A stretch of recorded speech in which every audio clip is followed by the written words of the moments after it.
Welcome back to Macrodosing. We appreciate you guys tuning in. It's your only option for podcasts, so thank you for doing your civic duty and listening to this one.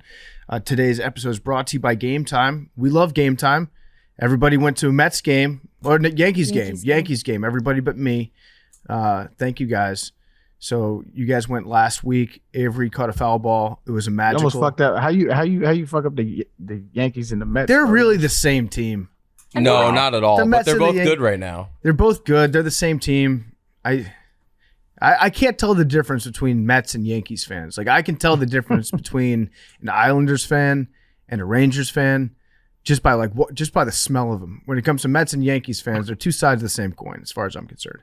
But everybody went to the Yankees game last week. They had a great time. Like I said, Avery caught a foul ball. It was awesome. Billy entertained many clients at that game, and they got in because of Gametime. That's right. Gametime is the best ticketing app. It makes it easy to find last-minute deals on tickets, sports, concerts, and shows, and they guarantee the lowest price. I'm going to be going to a concert. I'm going to go to a concert, I think, on July 3rd. I'm not going to tell you which one. It's going to be great. It's going to be an awesome time. Actually, I'll say it right now. I'm going to go check out The Interrupters and Flogging Molly. I think it's July 3rd, Asbury Park. Great show. I'm going to be there. And I'm going to get in with Gametime. It's the easiest way to find last-minute tickets. You can score the best deals. Download the Gametime app. Go to the account tab to create a login. Redeem code MACRO for $20 off your first purchase. Terms apply. Download Gametime. Last-minute tickets. Lowest price guaranteed. I'm just going to tell you guys right now, Gametime is the best ticketing partner that we've had. Point blank, they're awesome. It's super easy to use. It's a great app. Love using it. It's easy to transfer tickets too. That's a big thing. If you get last minute tickets, want to send them to a friend, it's super easy. You don't have to fumble around 6 different websites. You don't have to open up all these different pages. It's all right there. Gametime makes it very easy. Download Gametime, go to the account tab, create your login, and redeem code MACRO for $20 off your first purchase. Some terms apply. All right, welcome back to Macrodosing. Good to have you guys all back here. We are just right off the bat. Let's talk about it. We got to talk about it. We're down a man. Okoli is obviously dealing with rearing a young child, nursing a child to become a young woman. He's a girl dad now, and milking it. Cole's probably breastfeeding. Get sponsored by fucking Borden's or something. That motherfucker milking this shit. There's I think Coley could breastfeed. I'll just say it. He strikes me as the kind of guy that lactates. That's not a comment about his body type at all. I'm just saying, like, I could see Coley. Just one of those strap-on, meet the Fockers breast strap milk things. Yeah. He's being a good dad, very hands-on, and so we're accepting of that. He can take as much time as he needs on his paternity leave. We are down another person though today. We will be absent Billy Football. And we talked about it a little bit on Part of My Take that came out yesterday, but he's also going to be off this podcast for the next month. We're going to miss him, but it's for his own good. And I think that he'll come back from this stronger and he'll be a more productive member of both podcasts. So that's kind of where we're at right now. Sorry, I had to burp. I wasn't crying. I promise. I got all my tears out last night. No, we're going to be fine. Billy's going to be fine. And we're going to welcome him back with open arms because I'm sure he's going to have a great month off the show, and then he'll come back stronger than ever. So that means that Big T is sitting in Billy's seat, and we'll see if Big T has the chops to keep it. I think it'll be fun. Did y'all talk about why? A little bit. We talked a little bit why he missed. Let's make something up. Let's make something up. Okay. Let's see. Billy put a stick in Joe Biden's bicycle and knocked him over. He got arrested. He's in jail for attempted assassination. Like Big T said, that should be punished the same thing as if he had actually killed the president. Yeah, so I'm gonna go with he actually did go to Chinatown because he was getting made fun of, and he broke into a exotic animal store, and he's now doing hard time because he's still in exotic animals. We could have seriously made something up. Like we just did the Hillary episode. We could have totally like made it seem like he disappeared because of doing the Hillary episode. Yeah, we just don't know where Billy is. Yeah. So actually, today's topic is going to be the best frogs. This is going to be the frog episode of Macrodosing. So right off the top, we're ranking the best frogs. Let's put together a graphic for this. What are the best frogs as officially decided by Macrodosing?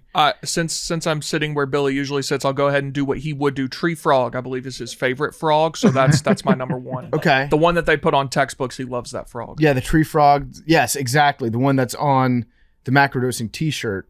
The one that we sold more of than the other frog. Okay. I'm going to say tree frog number one. Number two, I'm going to go with the Warner Brothers frog. You know that guy? Yeah. Tip of the hat. You like that guy? I mean, I don't know him. Him above Kermit? It's good frog. You know, actually, yeah. If we're going, you got to go Kermit number one.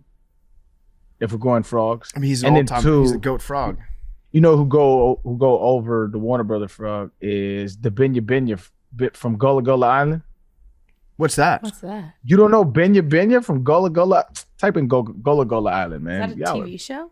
Well, yeah. It went on. It came on like with Barney and lamb chops and all them shits.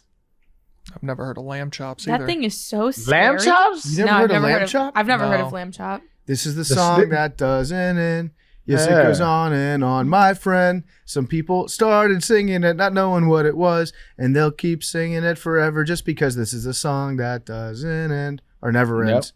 And it just keeps going on and on and on. Yeah. All right, Gullah Gullah Island. I can't believe y'all don't know Gullah Gullah Island. Wow. Yeah, it's a pretty cool frog. It's a big yellow frog. But he was cool. The whole Gullah Island, it was like a vibe.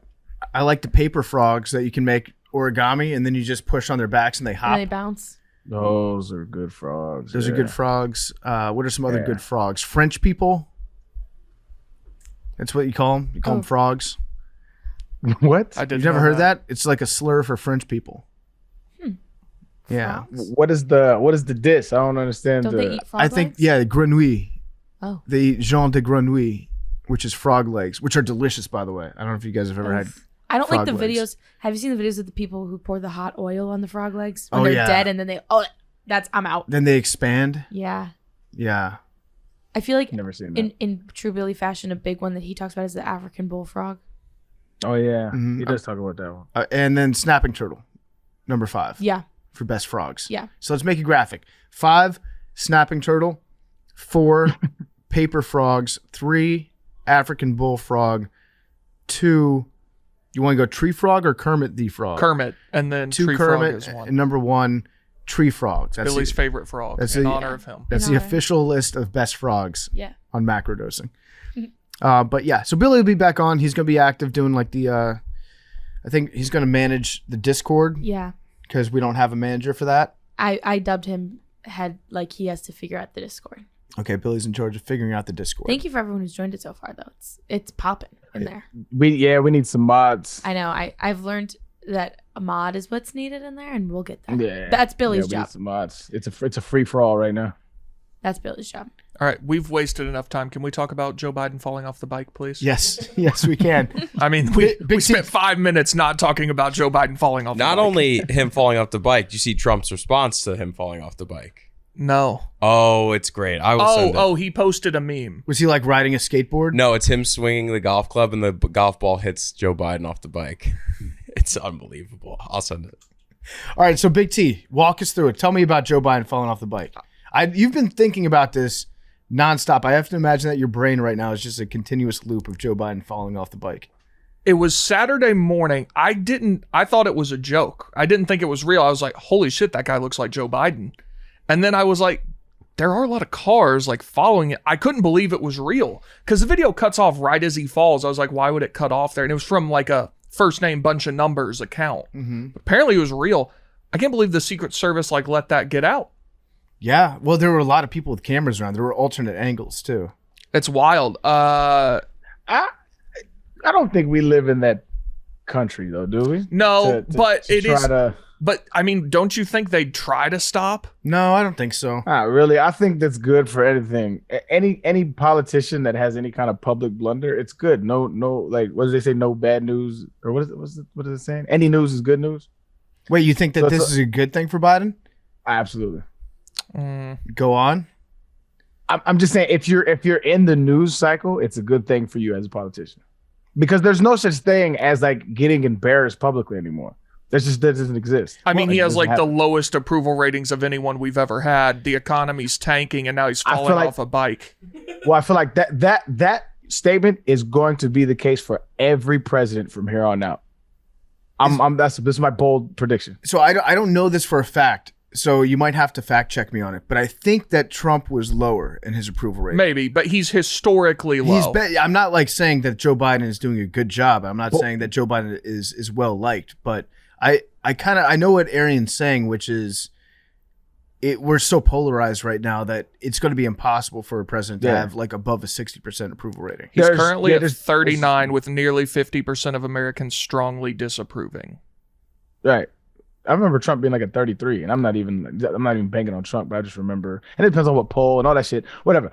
The point is, I highly doubt that there's ever going to be a president above like a 50 ever again, because there's just no like who's going to be the ultimate uniter? Like Andrew Yang is literally trying to make another party, and the majority of America is like, yo, fuck off, bro. Mm-hmm. Like it's fucking hilarious. It's like it's not going to happen. There's just no more. There's no more like we like this guy. There's no more. It's just you either love him or you tolerate him or you hate him. So why do you think that this is good? Like, do you think that Joe Biden needs to like more name recognition? He needs to have his name in the news. I feel like that he looks so. It was such a bad blunder that everyone is uniting together as a country to be like, this is funny, which is good. I think that's what I'm saying. He made me laugh. Yeah. I think that's enough to get people to the polls nowadays. From a slapstick point of view, exactly, it's good. Exactly. Well, that's what I'm saying. I don't think there's anything like I think they're holding something in the holster. I think they'll probably do something. I don't think they'll eradicate all student loans, but they're going to do something with student loans right before the election cycle to try to bolster their numbers, to try to get people to go to the polls. But like other than that, like he's just not a liked president, and neither is Kamala. So it's like. Anything when you're in the news, it's good for you. I mean, think about it. Look at all the Trump's fuck ups. All you have to do is say it's not a fuck up, and if your people that are with you, they'll believe you. It just doesn't matter anymore. Like it just doesn't matter anymore. It's fucking hilarious. It was very funny seeing the people that are avid bike riders that are justifying being like, well, he got his foot stuck in his clip, and as any bike rider will tell you, this is everyone was like, this has happened hundreds of times to me. It's like, wow, bike riders fall down a lot. Also, he had come to a full stop. He was stopped with 1 foot on the ground and then fell. Yeah, he leaned the other way when his foot was clipped in. There's a reason. Yeah, there's a reason. Like the foot those shoes that are clipped in the pedals. Like he fucked that up. But this is also why I don't like bike for real. I fell off a bike before. Matter of fact, I still got a chipped tooth because I fell off a bike. How long were they riding bikes that he needed that? It's a good question, and why is Joe Biden going on? I can't believe anyone let him get on a bike. Distance bike rides. I don't think there needs to be a long distance at all for Joe Biden to be like winded from riding a bicycle. Yeah. And that's not just a Joe Biden. Don't put a 75-year-old on a bike. Well, I say something nice about Joe Biden. He's in pretty good shape for his age. Yeah, he is. Physically. I'm not mad at that. Yeah, but he's also the leader of the free world. Yeah. Like, he should be in good shape. Yeah, it's like I don't want my president riding a motorcycle. I don't want my president on a jet ski. Or like skydiving. Skydive. Well, maybe I do. Maybe I do want them doing like the most dangerous possible activities. They don't let him drive.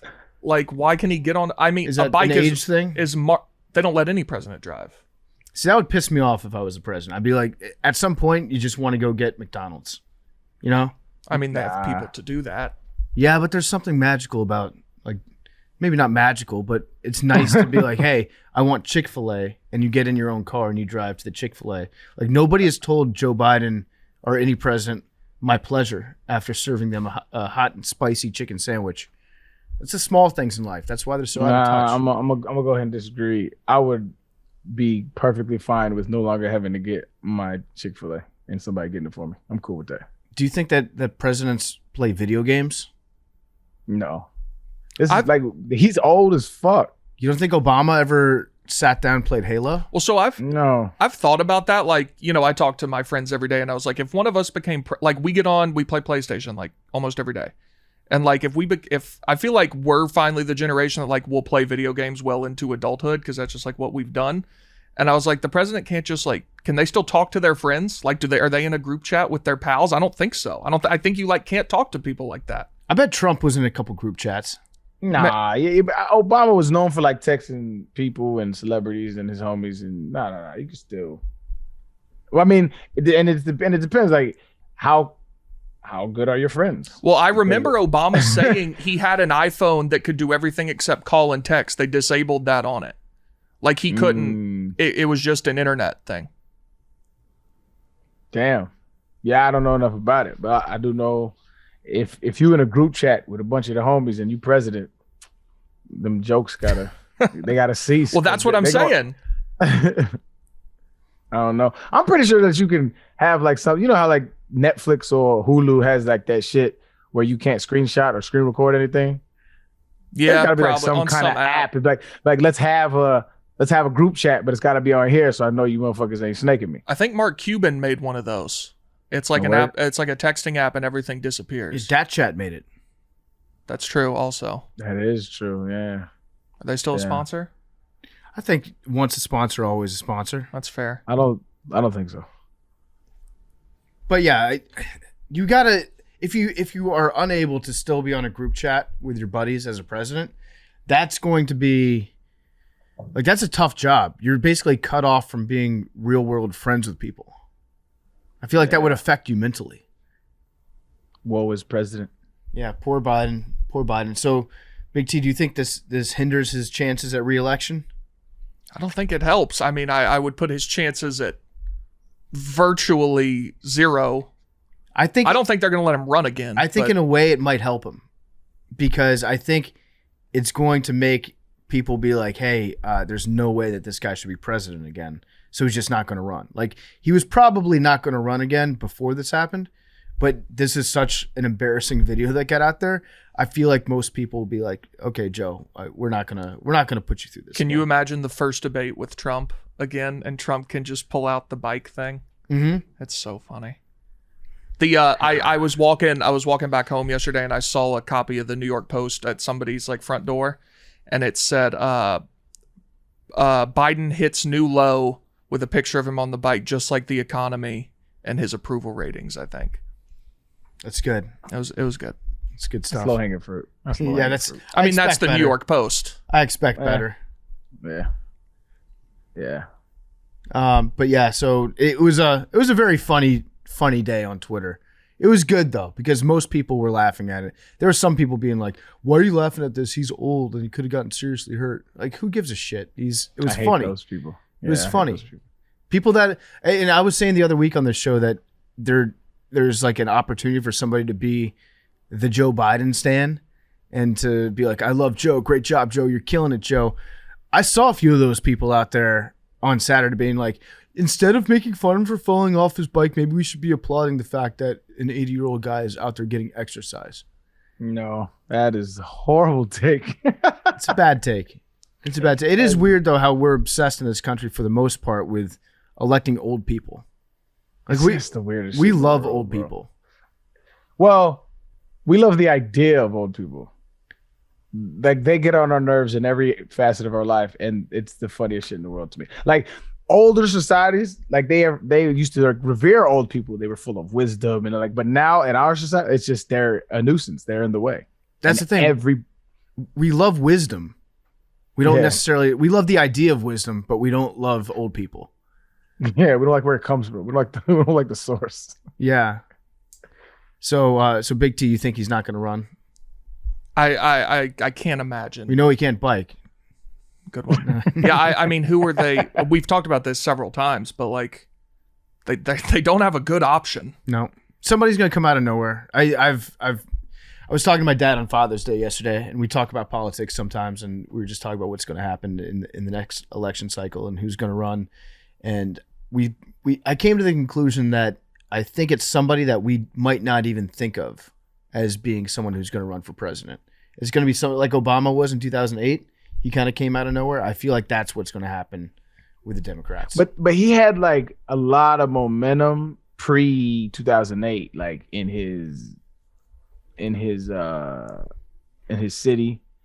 Wasn't he a senator? Yeah, and he spoke at the 2004 DNC, and that's what like put him on the map. And so it's like, I can't think of anybody. Like, you know what I'm saying? I'm fairly, fairly knowledgeable of Democratic senators or just mayoral candidates that have hype around it. There's just I can't think of anybody that is appealing. The Rock. No, Keep your eyes on The Rock. Ain't no way he's fumbling that bag for politics. I think he made like one political statement and he hasn't never done it again. The Rock is going to be. I think he's going to be the president of the WWE soon. I think he's going to take that over from Vince. Why was it? What happened to Vince? So Vince is under fire because there was an alleged payment that he made to a former employee that he had a sexual relationship with, and then he made her sign an NDA and paid her like $3 million from the company in exchange for her silence about it. And so that is just starting to come out right now. And all the other members of the McMillan family are getting in trouble too. Kind of at the same time, they're all getting kicked out one by one. And I feel like it's almost a hostile takeover from the inside. And then they're going to, I could see them bringing The Rock on, because that would be a perfect storyline, wouldn't it? Like The Rock, former wrestler, comes back to own the entire thing. And then he'd be back involved in content again. It would be a smart thing for him to do. I think he'd make a ton of money off of it. But yeah, there's some weird stuff going on at WWE for sure. So he had sex with a woman and he paid her not to talk about it. Like, so was there like, did something bad happen? Like, was it like, don't know. There's an NDA in place. So at the very most like charitable reading of it would be the CEO of a company slept with one of his subordinates and then paid her money to not tell anybody about it. So that's all that we know. So it doesn't sound good. Yeah. But we don't know any of the details yet. So we'll find that out soon, I'm sure. But I also could see there being like 4 or 5 more of these things that could come out. I have no evidence to back that up, but I feel like this isn't just like a one-time thing, especially knowing like Vince McMahon. I don't know. We'll see. We'll see what happens with that. But the point is, I could see The Rock taking over WWE, and Arian's right. I don't think that he's going to throw away all the money that he's making right now to become president. No. In other news, I got pink eye this weekend. Right after we talked about eating ass. Coincidentally. But there was no ass eating involved. But I just woke. Nobody else in the house got it. I don't know where I got it from. But I woke up and like my eye was just like, one eye was like watering. And I've never had pink eye before, so I don't know what it was. And so it was just like watering. I was like, I don't know what the fuck is going on. So I tried to thug it out. But it was like, I Googled the symptoms of what I was experiencing after I found out it was pink eye. And they said it's like moderate pain. Like this was probably the most pain I've ever had, just like uncomfortable wise I've ever experienced. It's like, because there's no reprieve. It's like you're straining. It's sensitive to light. Everything hurts it. Like I couldn't keep it open. I couldn't keep it closed. It was just one of the most uncomfortable things I've ever dealt with in my life. I don't know if anybody's had pink eye, but I just feel like people downplay this, or maybe I'm soft when it comes to pink eye, but that shit was killing me, dog. You couldn't thug it out. God. I could not thug that out. I went to the urgent care. Yeah. He diagnosed it right away, got me the drops, and the next day I was straight. But that shit is not the business. Eye pain it's a different kind of pain. What are the worst kinds of pain? Ear pain. Yeah, sucks. ear infection. I was just gonna say, horrible. Toothaches are really bad too. Never really had either one of those. A toothache is bad because there's not a lot that you can do about I it. feel like a lot of the stuff in the head area is tough because there's not a lot of, like Arian said, there's not a lot of reprieve for it. You kind of just have to like wait it out. Yeah, back pain. Yeah, that's up there too. I'd say back pain. A really, really bad stomach ache, like when you're just like on the toilet. Girls be pooping. That's another one. I've never really had a stomach ache or a headache. I agree with Arian. I've never had. I get diarrhea. Well, that's what I mean. Like I have to go to the bathroom. Like when you have, like I've never been like nauseous. What? I take it back. One time I got food poisoning. Like, but even then, it wasn't my stomach wasn't hurting. It's just I had the boo boo, and I had to throw up, and sometimes it happened at the same time. No. But my stomach wasn't really hurting like that. Or when you like, have you never had a stomach ache where it like haunts your whole body and you're like sweating?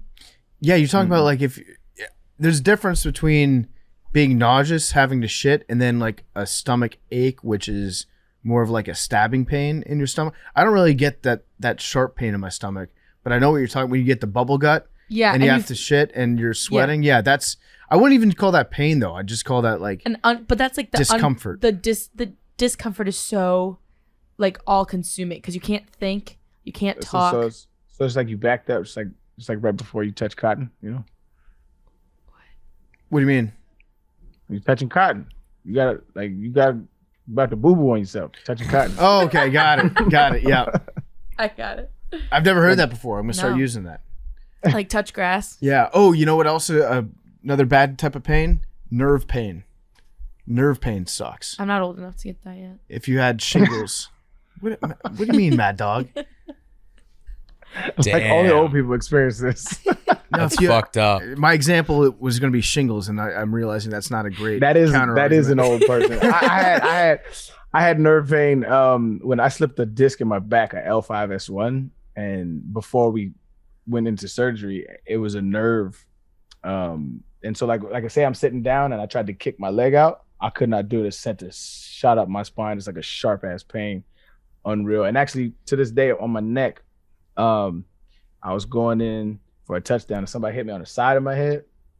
And so to this day, like if I'm just laying down, I'm getting like a massage, let's say, and they run over this spot, it sends a shooting pain down my neck. Like the whole thing is just like somebody's like stabbing me. It's the weirdest shit in the world. Yeah, nerve pain's bad. It's the worst, bro. Eye pain sucks. Mm-hmm. So thoughts and prayers. I'm glad that you're feeling better though. I am. I've received your thoughts and prayers. So where did you get this from? Where did you get the pink eye? We don't know. I told my mom it was from her dog. That's such bullshit. If you're farting on your pillows. I don't make a habit of doing that. But I mean, it's possible. Anything's possible, I guess. But I you know, my girl's in town and we were sleeping in the same bed, and so it's like she didn't get it. I don't know. What's your towel situation? How often do you wash your towels? Oh, that's a good one. I was at my mom's. She one of them clean freaks where it's like she has a whole closet full of like towels that she cleans everything. All the sheets were washed. Like I don't know, man. So you bring your girl to your mom's place? Yeah. That's nice. What you mean? No, it's just nice. Is there a joke here? No, there's no joke. It's just like, hey, you want to come visit my mom's place for a little bit? That's very nice. So you guys are pretty serious now. Yeah, she's moving in. Wow. That's why you redid your house. Well, yeah, new energy, new vibes. Yeah, no, that's why. That's why. New vibes. It's new vibes. But I mean, mostly it was because like nothing matched. I don't know. The lady that lived here before me was insane, dog. Like, so you'll go upstairs and none of the bathroom stuff matched it. Like there's just different rooms. It was weird. It's like a mosaic of architecture. And then you go downstairs and nothing matched there either. And so everything was like independent of each other. And they had these old ass, it was just old. And so like now it's just like more modern. It looks nicer. Is the TV in yet? Not yet. It's going to be the last thing we put in. You got to take a picture of that TV once you get it in. I got you. I'll take a picture of me standing by it. What'd you say, 134 inches? 143. Get it right. Please. Thank you for correcting me. What's the first thing? What are you gonna do? 9 inches. Are you gonna play something? Or are you gonna watch a movie on there? I don't know. You know, see sports is gonna be. There's not gonna be no sports on, so it's probably not gonna be a sporting event. So it's probably gonna be like a good movie, like maybe Avatar. Matter of fact, I'm gonna christen it with Avatar. You're right. It's the only way. That's what's gonna happen. It's the only way to do it. Yeah, I'm gonna christen it with Avatar. Oh, it's gonna be so big. I'm gonna roll up. I'm gonna smoke. It's gonna be amazing. Is it going in your living room? Oh, of course. So like I'm just. Do you just have a gigantic wall that you're putting it on? I do have a big wall. Yeah. Okay. I mean, that's so sick. I'm trying to think of the biggest wall in my apartment right now. I think I could fit that TV in my. How tall is it? I don't know. I haven't done the 143 is across, so it's probably. How big is that TV? 55 inches. 55 inches, yeah. And it's probably 2 feet tall. Yeah, I've got a wall that's big enough for that. Maybe 2.5. It would be my entire wall. It's worth it. Yeah. I mean, yeah. It's going to be amazing. That's going to be sick. Okay, so let's figure out. I think we're going to do a macrodosing trip this summer. Man, I done told y'all to stop. I told you he's going to get so mad. Jersey Shore. I don't hear this bullshit, No, you man. have to. Every time y'all talk about traveling, you get me all excited. I'm all in, and then just what fizzles out every single time. PFT has a break Every down. single time. Jersey You know Shore. I hear you. I'm listening to the words that you're saying to me. Okay, And so I GTL, reject what Arian Foster. you're proposing. I don't know what that means. Jersey Shore. Actually, I just found out today that there's a different town. I was talking to Brandon Walker and Big Ev earlier this morning about names of cities that sound really cool, but they're actually bad places, or names of things that sound cool. And I was like, Alcatraz, Sing Sing. A lot of prisons sound really cool, but they're bad. Yeah. Green Bay sounds luxurious. It sounds like a resort. I disagree with that. Why?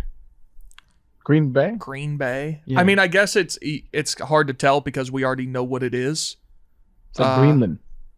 Yeah, Greenland is a great example. Like Clear Bay would sound nice. Green Bay doesn't. It's the water. It sounds like it's a beach with green water. You think so? I hear Green I'd Bay, say- and I think like Brazil. Greenland. Yeah, or like New Zealand. Yeah.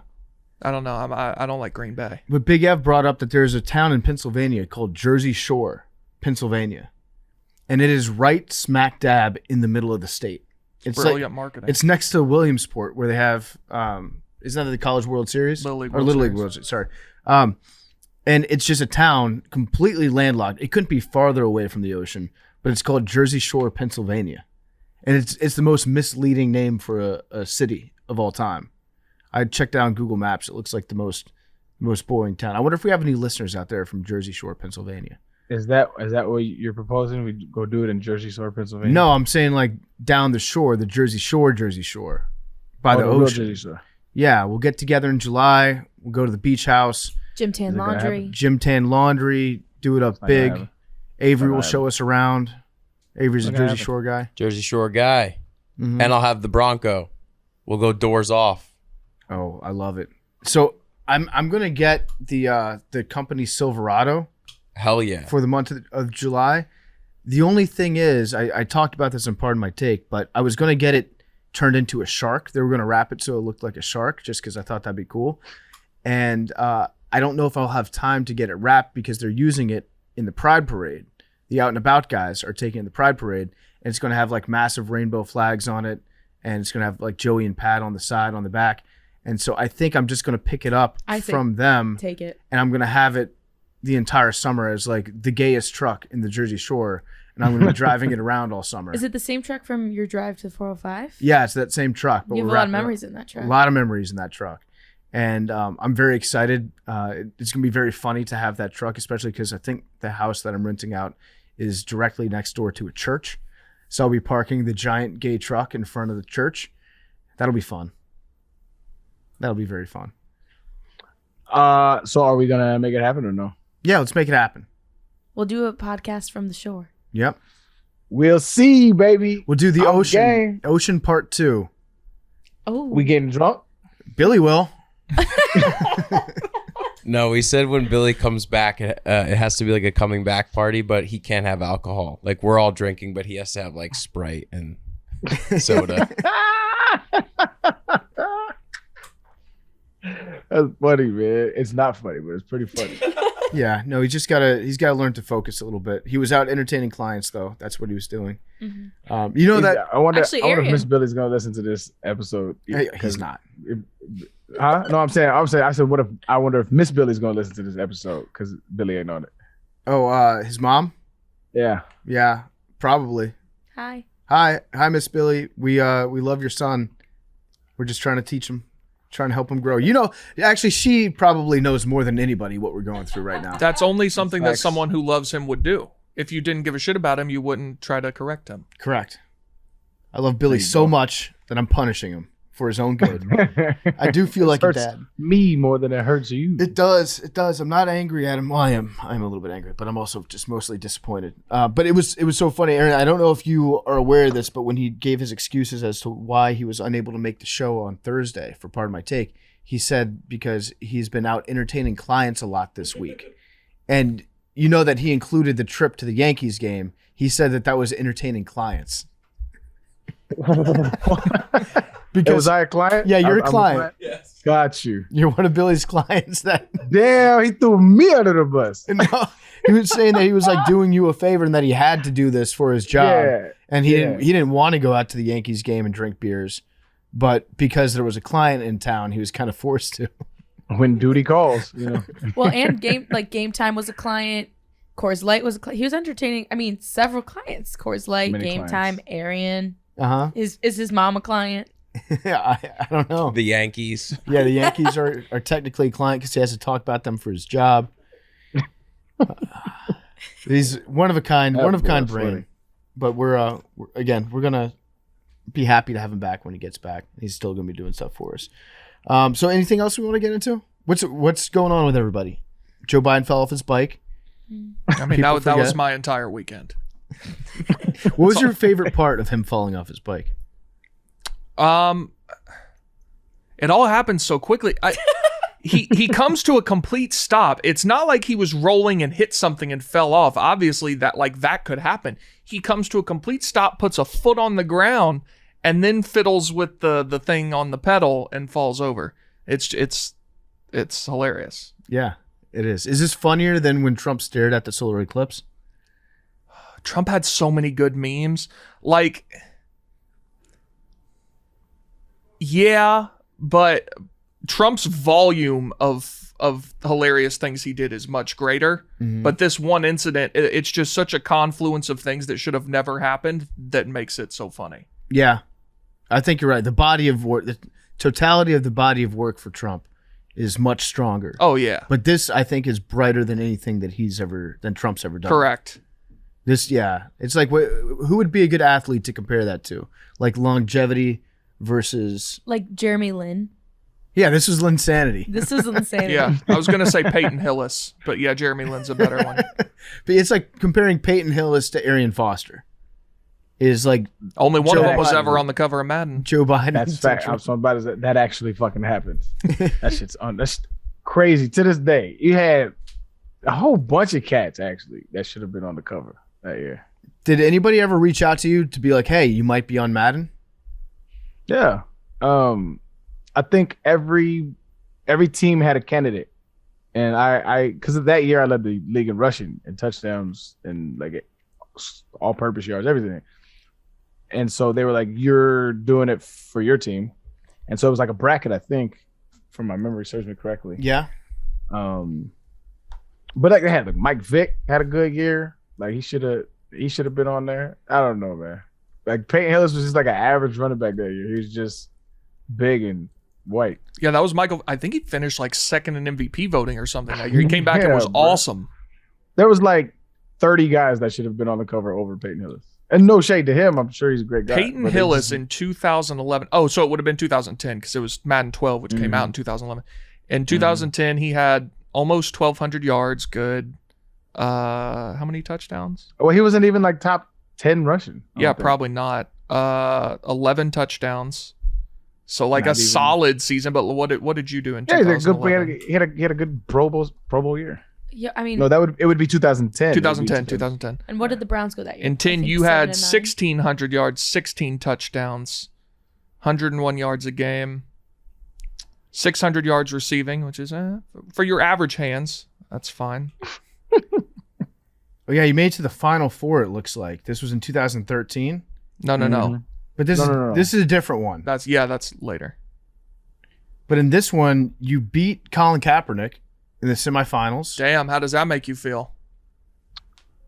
I was a better player than he was. It's not. What are you getting I at, Big should T? You're saying that if someone's a better player, that maybe they should. I don't know. I'm not willing to get into that. Yeah. All right. Shouldn't. So you beat Kaepernick in 2013, and then it looks like Russell Wilson beat you in the Final Four. In the fan vote. I don't remember this one at all. But yeah, that would. makes sense. I can imagine being in the NFL when Peyton Hillis got on the cover, and you're like, "Wait, what?" Yeah, I'm not the type to be like, this is bullshit. I don't care like that. But I was just like, who? Like, why him? Like, I just did that. I was genuinely perplexed. But I think like the great white hypes happen every now and then to where it's like they need that guy. He had a great season that year, though. Like those don't throw around the word great like that. Though. he had a great season. He had an okay season. If you look up his stats, he played really well. Cool. That's okay. Well, if your standard of great is 1,100 yards rushing, what does anybody above that have? As a fullback, that's pretty good for 1,100. It wasn't a fullback. He was a tailback. He was a fullback in college when he played with. It was Felix Jones, Darren McFadden, and Peyton Hillis in the same backfield. Mm-hmm.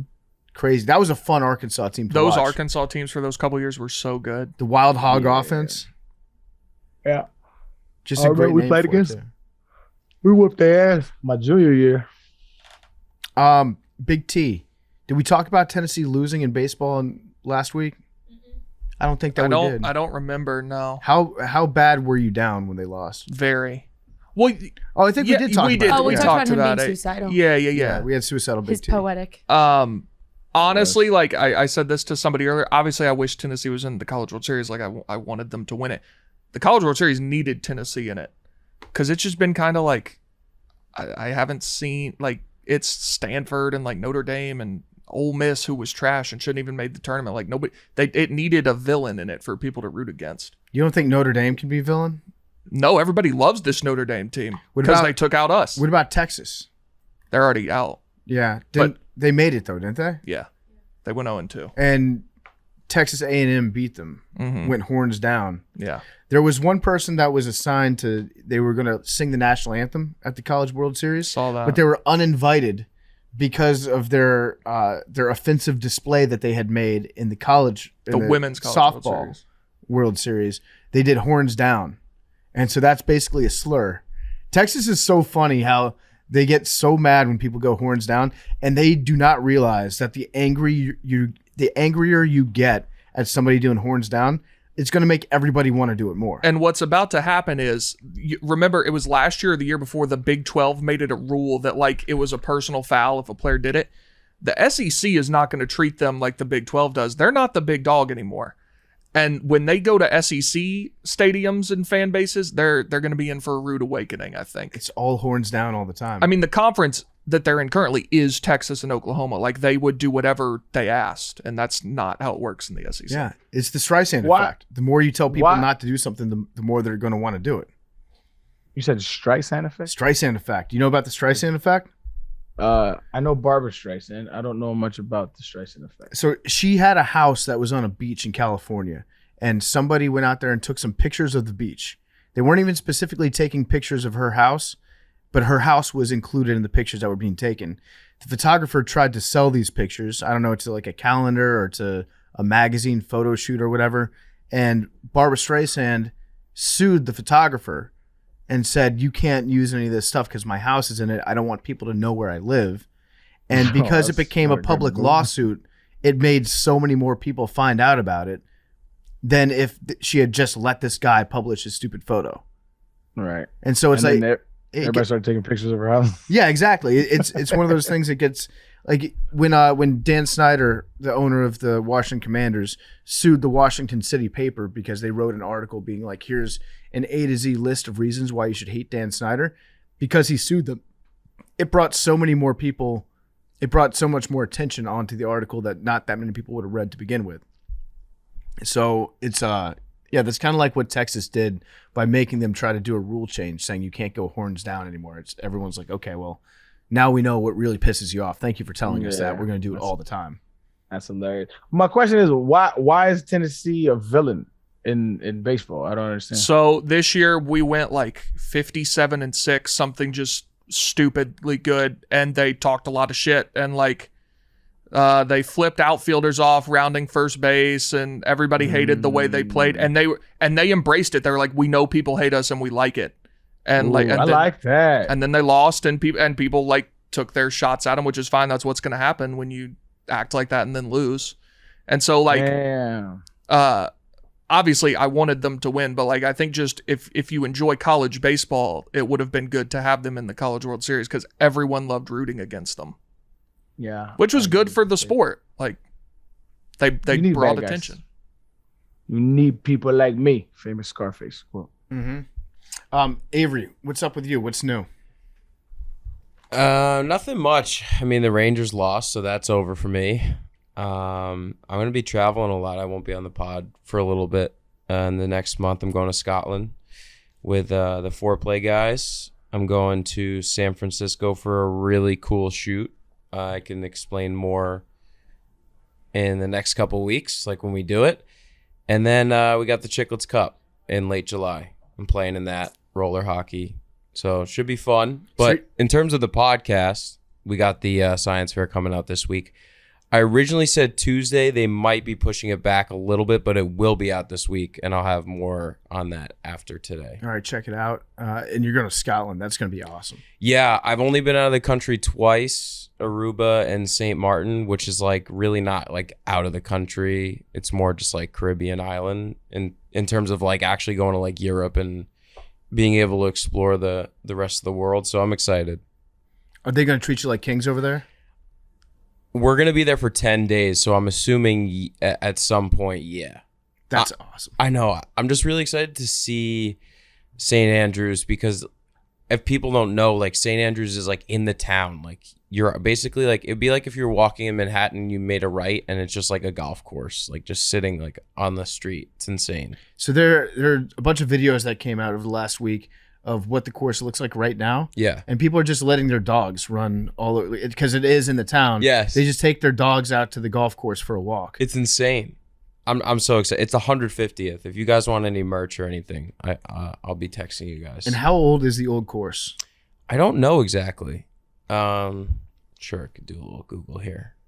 But I'm assuming it's really old. I love British Open golf. Excuse me, the Open golf.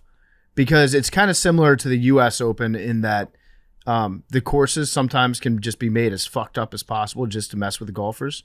Yeah. And so these old ass courses, they just have bunkers essentially that are like 7-8 feet deep sometimes on them. It's like playing in a war zone. Golf has been played at St. Andrews Links for 600 years. In 1552, Archbishop Hamilton's charter recognized the right of the people of St. Andrews to play golf at the links. Imagine how bad the clubs must have been, the equipment for golfers in like the 1500s. Yeah. It's insane. It's insane. When we did a TaylorMade shoot in Florida with the new Stealth driver last fall, they gave us like the hickory clubs, and it's just like I can't even imagine how they played with that stuff. What's it like?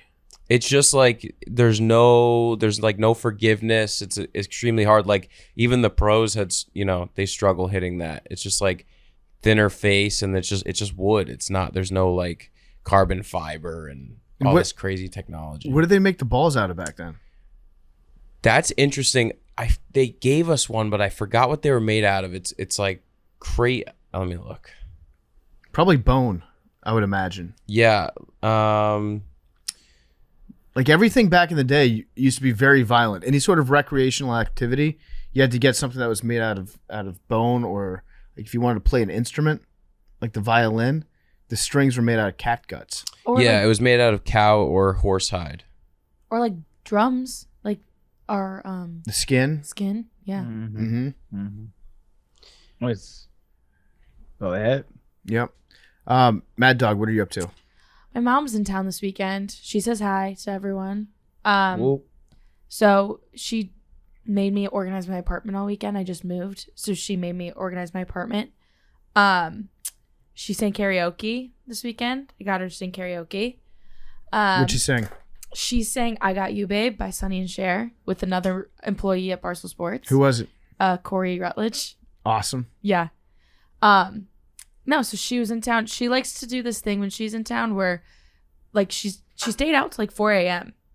both nights she was here, and then she like wakes up and she stayed in my apartment too, which like I don't have a huge apartment, and she just like started getting up and like starting a day like at 9 a.m. I'm like so hungover, and she's like, I'm just gonna get up and start working, babe. Damn, that's impressive. But like. She was drunk too. Like, Sound like you're mad at your mom for being able to drink. Your mom can party more than you can. my mom can hang more than I can.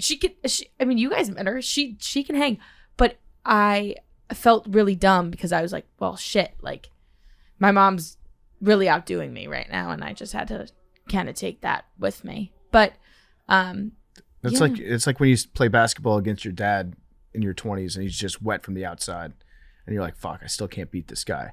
Your mom's still partying harder than you. Yeah. I mean, she partied a lot in college and stuff, but she doesn't drink really like at home, and then she like saves up all of her energy, and then whenever she's with me, she'll like go really hard. So that really helps her stakes there. But no, she got a macrodosing poker shirt. I gave her one of those, so she'll be wearing that around the suburbs, just trying to explain to people what I do for a job. I love it. Yeah. But yeah, just been doing that. Excited about the science fair. Yeah, it's gonna be very, very funny. Several laugh out loud moments in it. Like several. Do we know when it's dropping? Some point this week. It could be today when you're listening to the podcast. It could be Wednesday or Thursday. But I will put it out on the macro social once I know. There's just a lot of things going on at the office, and I want to be able to have it on a day where that's the only thing going on. Oh yeah, Barstool Idol's happening right now. Mm-hmm. One of them smells bad. I'll put it out there. Yeah. Big T, are you teed off about anything this week? Nothing that immediately comes to mind. How were your meals this weekend?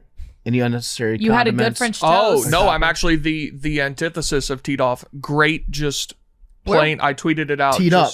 Yeah, teed up. Just some normal ass French toast. They put bacon on top of it. That's the garnish you need. Mm-hmm. It was perfect. It looked really. It was relatively normally priced rather than being $27 and coming with flowers on it. And it was So, delicious. It was unbelievable. Was That's it in the great. city? Or Yeah. Oh damn. It was at just this little like cash only diner.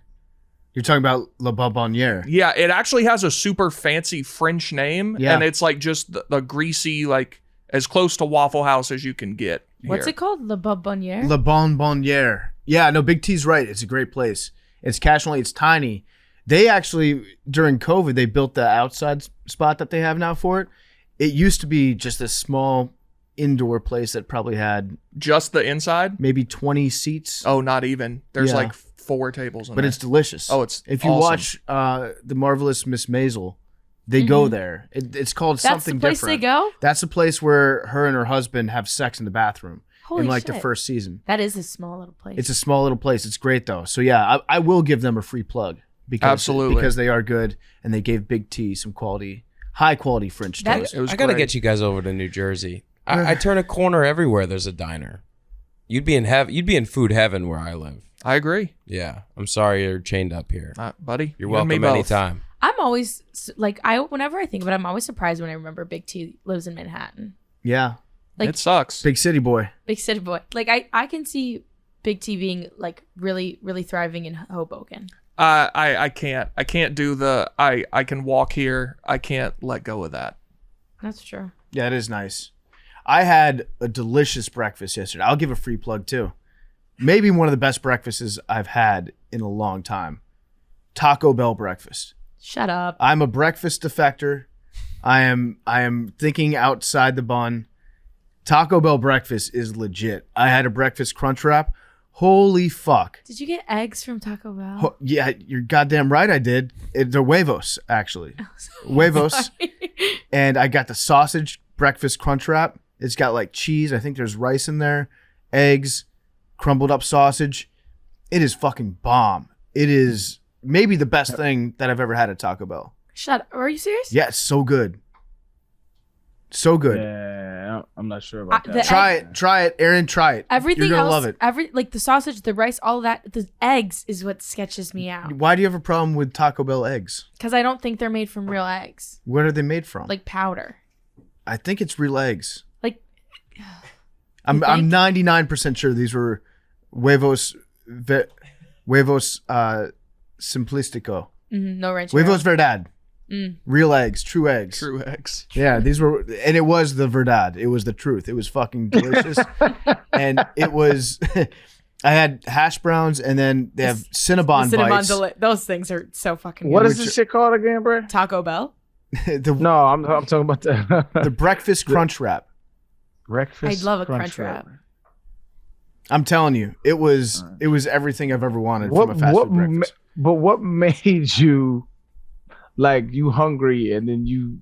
Well, I was high. Oh, okay. Gotcha. Here's what I did this weekend. I watched the Stanley Cup. I watched the U.S. Open. I got high. I played my new guitar, and I bought a plane. I bought a brand new plane on Saturday, a Spitfire. And so I'm doing all these missions in World War II, protecting the English Channel. They have some reconnaissance missions that I can do. So I'm not even shooting anything or dropping bombs. My assignment is to like navigate my plane and follow specific waypoints, and then take pictures of Nazi installments to prepare for our D-Day invasion, which is like the dorkiest thing ever. I'm playing a combat simulator and I'm just taking pictures so that like other planes can come in behind me and bomb them.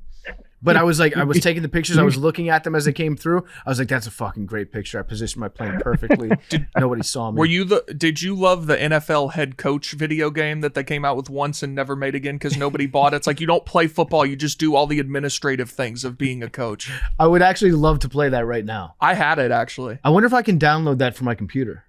Maybe. Wait, is it much different than like doing like a season with the homies where you just like 12 people, you all get a team, and then you like you just coach, like you don't actually play the games, but it's like, what is it called? What is that shit called? What mode is like that? Dynasty mode? Yeah, where you just like do all the GM shit, you draft, you do all, but you don't actually play the games. Is that on Madden? You don't play? Yeah. Huh. Yeah. So I remember the It's NFL actually head fun coaching as thing. fun as shit. They made also Football Manager, which is for soccer. Yeah. But that's like a really in-depth game too. I would love to play the head coaching game though, and like get into fights with your coordinators, like leak stuff to the media. The Dynasty, I think it's the Dynasty mode. I forget what it's called, but like where you don't actually play the games, bro. Like you just make it like you draft people, you have to manage the salary, you have to do all of that shit. It's actually fun. Like one of your players gets arrested for a DUI, you have to suspend them. You have to suspend them, or you cut him, or you have to sign free agents, like all that shit. I love that. I might see if I can download that tonight and try to play that game. But I'm probably going to be, let's be realistic, I'll be playing my flight simulator. Speaking of but what I don't understand the appeal of that. Like, you just listen. If you had asked me 6 months ago, I would say the same thing. But so you get up, you have to learn the plane, you have to learn all the systems and how to turn them on. You have to learn how to navigate. You have to learn how to use the radio, and you have to learn how you have to trim the aircraft frequently because it's an old plane, so it keeps pulling to the side or going down. And so you have to fly in a specific direction, and you've got like, it's under the understanding that there's about to be a wave that's going to come in behind you that's going to bomb all the places that you're taking pictures of. And so you're taking the pictures and then sending them back to home base, and then they're distributing those, and then other people will come in and bomb for you. I don't know. It's the dorkiest thing ever, but I love doing it. I mean, is there a chance to get promoted to drop the bombs, or Yeah, no, there are other missions that I can do where I am fighting and I'm dropping bombs, I'm shooting down other aircraft. But this one was really fun. I picture myself as being Tom Hardy from Dunkirk. You ever see that movie? I ain't seen it. He flies a Spitfire and he comes in and like saves the day. That's kind of what I'm doing. I'm pretty much Tom Hardy. It's a really good cinematic movie. You'd like it, Arian. Do you think that you could actually fly like a real plane now? Yes. A simple Like, plane. For real. Yeah, I think I could. I'd probably crash land it. I don't know if I'd be able to pull off the landing. Maybe I could. Depends on what kind of plane. Depends on the conditions. If it's like a clear day with no wind and I'm flying a Cessna, I think I could probably do it. And I'm talking about you could take off, you could do all that shit. No, probably not take off. Takeoff would be tough. I'm very impatient when it comes to takeoff. So I have to learn all these new takeoff and taxiing procedures with each new plane that I get. And so I get bored trying to learn those. I just go full throttle and just like steer across the airport and take off on my own. Because I just want to get up in the sky and start taking pictures of stuff, like real combat shit. So I've become pretty good at landing for the most part, except if it's on an aircraft carrier, which I still crash 99% of the time. But I think I could land a plane. I think I could if I absolutely had to. Pilot has a heart attack. I think I could touch it down. I really do. Goddamn. I feel That's really? pretty cool. That's a I mean, we pretty talked cool about this. game. There was a normal dude who did I it guess. recently. Mm-hmm. You should for sure be able to. You should just get a flight like lesson. No, I'm never going to do that. I'm deathly afraid of heights. Oh right. So DCS is like very realistic. It's like Most I of, didn't know or if that. not You've all the read a- controls. Yeah, you've never seen the video? Oh my I'll God. send you the video. Wait, so do you get freaked out flying?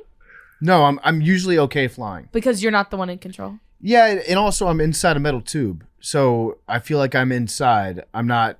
30,000 feet up. I'm just thinking about being like outdoors and looking over the ledge of a building right now, and I'm sweating thinking about it. I get severely anxious and panicky. I have a visceral reaction to it. But Oh, you'd be a shit pilot then. yeah, I'd probably suck. I don't know if I was actually. Who knows? The bottom line is I'm never gonna try it because I might be afraid. Damn. Yeah. So you'll never do like skydiving? nothing Oh like that? fuck no, fuck no. Or like bungee Nope. jumping. Nope. Never. You'll never get me to do that. I want to skydive once. I do too. I've been talking about it. I want to skydive once. But I don't. You gotta go with like somebody on your back though, huh? Yeah, you Yeah, I don't want. you need that. a lot of jumps to be able to do it by yourself. How many jumps you need? I think it's over 100. I could be Oh. wrong. Imagine I'm jumping not- out of a plane 100 Yeah, times. I'm definitely not doing that. Ain't no fucking way. I would get no. There's zero. I would probably have a heart attack if I went skydiving. I would die. I would land comfortably on the ground, Dead. parachute deployed, and I'd just be completely limp. Have a heart attack in midair. Soon as you jump out, you pull the chute. I don't know what the odds are that the parachute doesn't work, but they're high enough that I would never do it. Oh, it's less. It's only 25. That's actually not that bad. Oh, 25 jumps. Yeah, to then go Yellow. solo. Yeah, it's still a lot of Doable. jumps. I don't like though. that That is a responsibility. lot of jumps. I mean, you can knock it out in a month if you really dedicate it. Mm-hmm. If you go every day skydiving like it's knock your it job, I just I mean, it is some people's job. you talk about an unnecessary risk though. Like Right. you, That's that's true. maybe the most avoidable death of all time. Yeah. Just don't get in a plane, go up in the sky, and jump out of it. Let's see here though. What is the? There's definitely someone who What listens is to the the- show who's like a skydiving instructor. So, or Billy definitely has someone on his list. Yeah. Mm-hmm. Skydiving. I want to do guys. it so bad. If anyone out there wants to take Arian and I out, I'm in.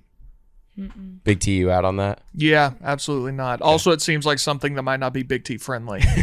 You never know. Oh, did you see that lady on TikTok that got upset because she went horseback riding and they didn't tell her that there was Yeah. going to be a weight limit beforehand? No. Remy. You thought just horses could just bear all of the weight? Yeah, she was very angry at the place, at the establishment, because they didn't tell her ahead of time that she couldn't go So- horseback riding. This is actually good odds, bro.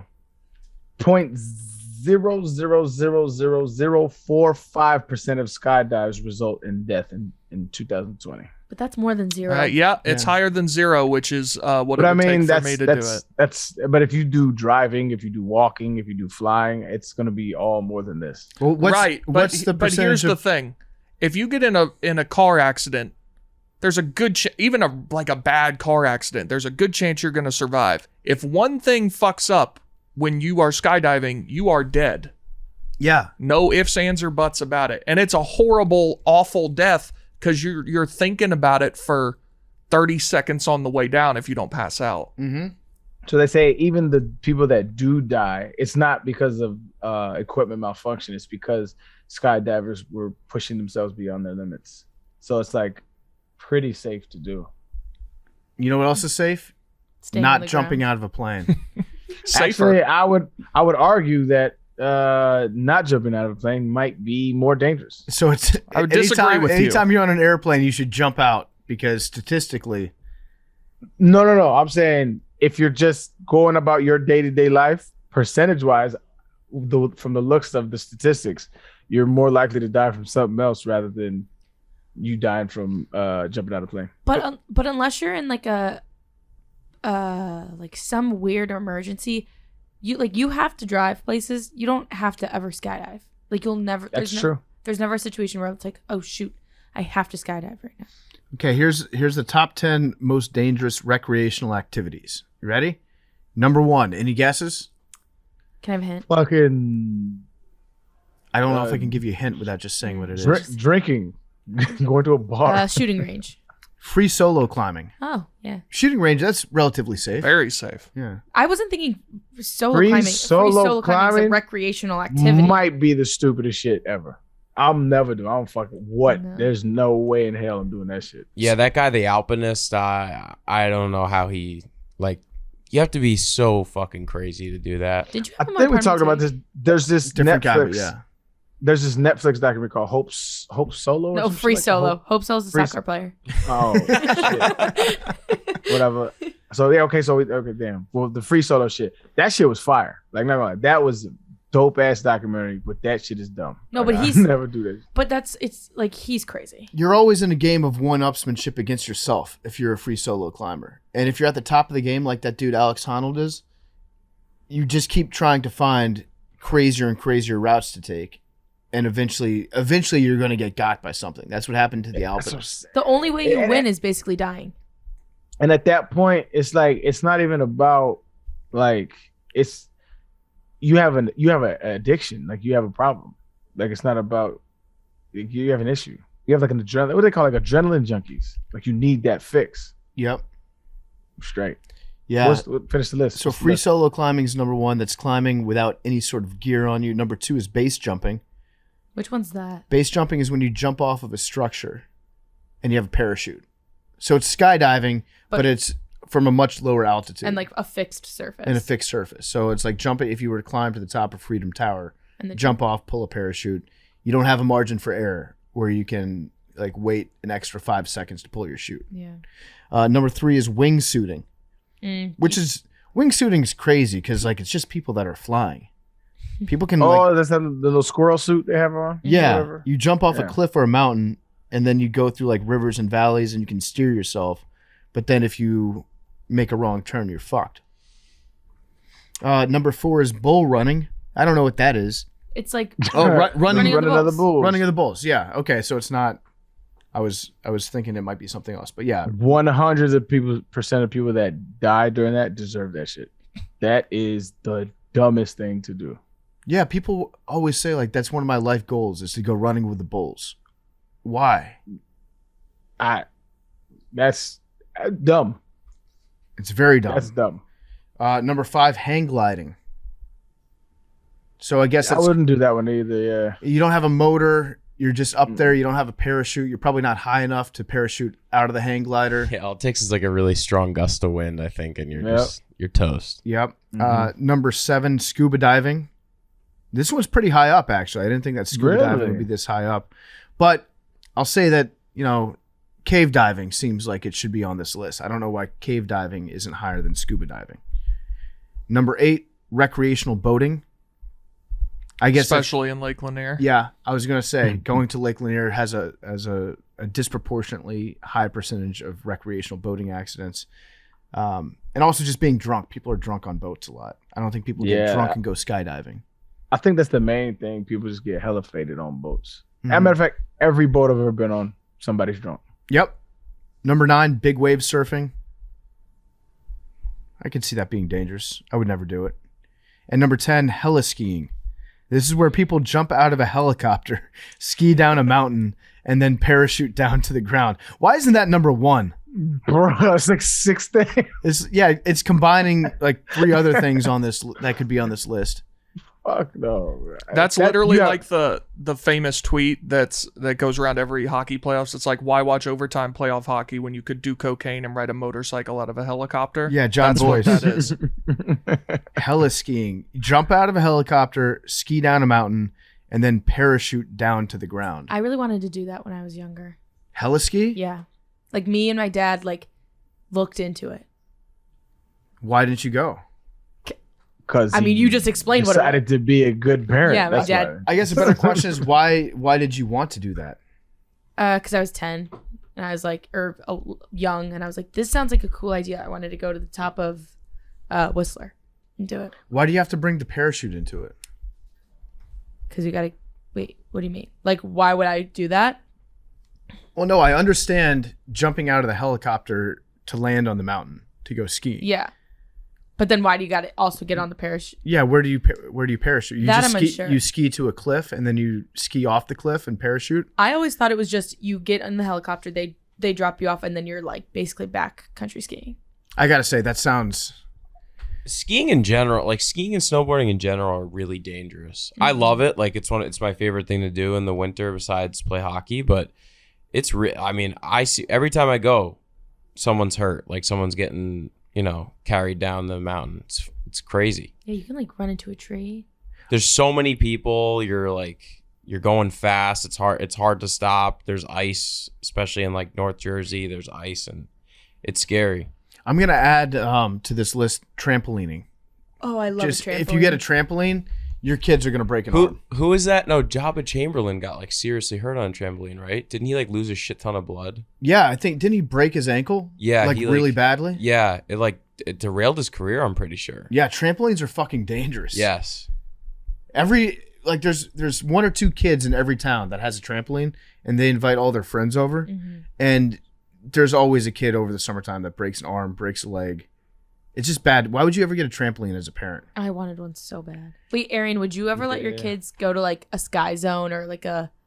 Yeah, we've been. Yeah. But I'm always with him, and so like the number one rule is don't go off and go do other things with other kids, and so they play with me. You know what I'm saying? And so like, I think the reason trampolines are dangerous is because people don't understand like their body. They don't understand how to control their body, and so I taught my kids how to control their body, which is hard to do. I think people just try to get height, and that's not the goal. The goal should be understanding your body and what it can do on a trampoline. It's a very, very mature way to look at jumping on a trampoline. But anybody that gets on a trampoline as a kid is just like, send me higher. Yeah, they said he almost died. Like he lost that much blood. Yeah. Jabba Chamberlain. Yeah, That would be a pretty bad way to die. Really bad way to die. that'd be a shit way to go out. A trampoline accident.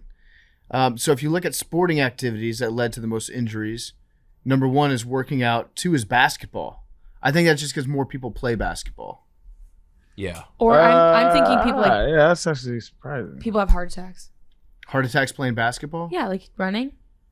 Yeah. Yeah, it's an outdoor sport on the hot pavement. I could see how it happens. Like how- Spraining ankles. Or how isn't that like a football guy thing where you're like, I want to die in the middle of the field? Like kind of Yeah. same thing as basketball. You just kind of drop dead. Arian's like, no. Bicycling Never wanted is to on this die list. in the middle of the field. It's not just Joe Biden. Bicycling's on the list. Then there's a big drop off, and then there's football, and then playground equipment, soccer, ATVs, swimming, baseball, trampolines. That's on the list of the most sporting injuries out there. I feel like swimming, you don't really get injured swimming, but you die while swimming, right? You can run if you're like swimming laps. You can like hit your head on the. If you dive into a shallow end. Diving in shallow end pools. Yeah, but I feel like swimming is dangerous in terms of just like straight up percentage of death. Yeah. Water is just dangerous in terms of that. Yep, it's the most deadly substance known to man. All right, so we want to get into our interview real quick. We've got a dog trainer, animal trainer, Brandon McMillan is in the studio with us, and I'm just gonna say we're gonna have him back at some point in the future. This would have been a good interview for Billy to be on. I went out and I told him, I was like, hey, we got a guy that grew up training tigers, and he's a dog trainer, animal behaviorist, and Billy got very, very angry that he was not able to be on the show. But we'll have him back on in the future. Brandon McMillan, he's a dog trainer, and we get into a lot of stuff with him. We talk about dog behavior, and Arian debates him on whether or not he could take a wolf and whether or not dogs are good. Okay, we now welcome on a very special guest in the studio. It's Brandon McMillan. He's got a new book, The Story of Your Dog. We're very excited to have you in the studio. I just alluded to it a second ago before we started recording. We're dealing with our own discipline issue here with, I guess you could call him a pet. He's kind of a pet of ours. See the office pet? He's like a yellow lab that has endless amounts of energy, but still pisses in the house sometimes. But he's a human. So I'm talking about Billy Football, obviously, and Billy is out on he's been suspended for a month from the show. I want to find out some dog training tips that we could potentially use on him. Like if you have like a hyperactive dog that sometimes won't come when you call him, what's the best way to deal with an issue like that? How do you make a dog understand that they need to respond to their owner's commands? Well, first of all, how old is he? In dog years?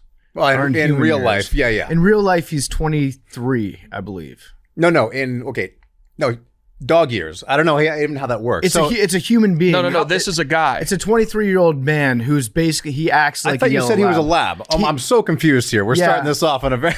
No, he's our former intern, and is basically like a yellow lab in the office in that he's just very friendly, outgoing, gregarious, but he struggles with his own discipline sometimes. So I'm trying to see if we can use any dog training tips. Oh, I would definitely say shock collar then. Okay, got it. All right, good. All right. Case closed. Fair enough. I'm invoicing you for that one. Appreciate it. But yeah, no, we appreciate you coming into the studio here.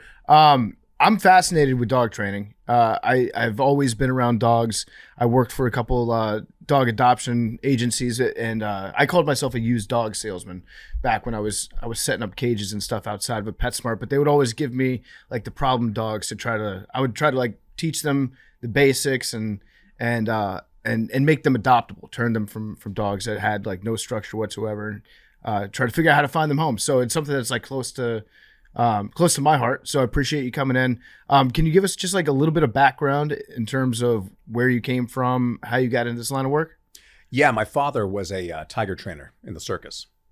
So I grew up literally around tigers, lions, and bears. I did that basically as far as I could remember back, pretty much from the time I could stand up.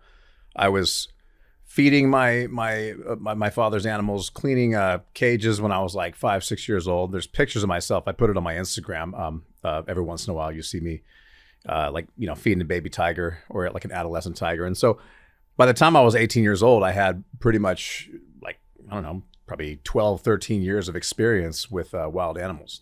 Wow. So I moved to California when I was 18 and I started training for the movies.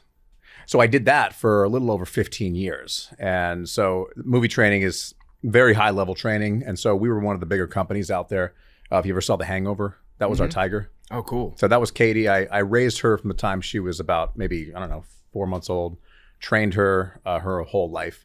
So she was a very safe, reliable cat. We had lots of big animals like that. So people always ask, how did you make the jump from the big animals, the big exotics, to the small domestics, cute little puppies? Well, the story is very simple. In 2012, I got a call from a buddy of mine. He said, he was a veteran, and he said, my buddy just got blown up in Afghanistan. And he survived, but he survived with missing 2 limbs, and his right arm was not working the way it was. So he said, is it possible you could train a service dog for him? And I said, well, I've never trained a service dog, but it's the same exact things that we do like for commercials. We used to do Super Bowl commercials, or, the dog would run to the fridge, open the fridge, grab the Bud Light or something like that. And so I was like, yeah, let me give it a shot. It sounds pretty simple in my book. And in the TV world, we used to train things like that. We'd have like 2-3 weeks to train something, where in the service dog world, a lot of these service dog trainers would take 2 years to train something. Yeah. And so I met the guy, and I saw what he needed. He basically needed things retrieved off the ground, items picked up and brought to him, and he needed what's called a brace. The dog would technically become like a cane, because his prosthetics he's walking on, basically, they don't work the same as like human knees. You need you're always off balance. And so I got him a big Dobie. This thing was like 120 pounds, and he could use his shoulders. You say the word brace, and literally use the Dobie would stiffen its body up, and he would use the dog as a cane, getting up and down steps and curbs. So I did this in a matter of, I think I trained the dog in 4 months. And most service dog trainers were like, this usually takes like 1.5 years, like 18 months. And so that when I finished that one dog, I delivered him to Walter Reed Medical Center in DC. I thought that was going to be my only dog, my only service dog I ever trained. I was only supposed to spend just a couple days there. I spent months. I stayed, and I literally slept on this guy's couch, and I met all the veterans, and then I started really understanding like the need for service dogs. So that's when I flew back to California a few months later, and I quit my job as a movie trainer. Wow. And I started solely training service dogs, and it branched out to other dogs, service dogs, therapy dogs, ESAs, people with mental health issues, and so that kind of kicked me on a whole new journey.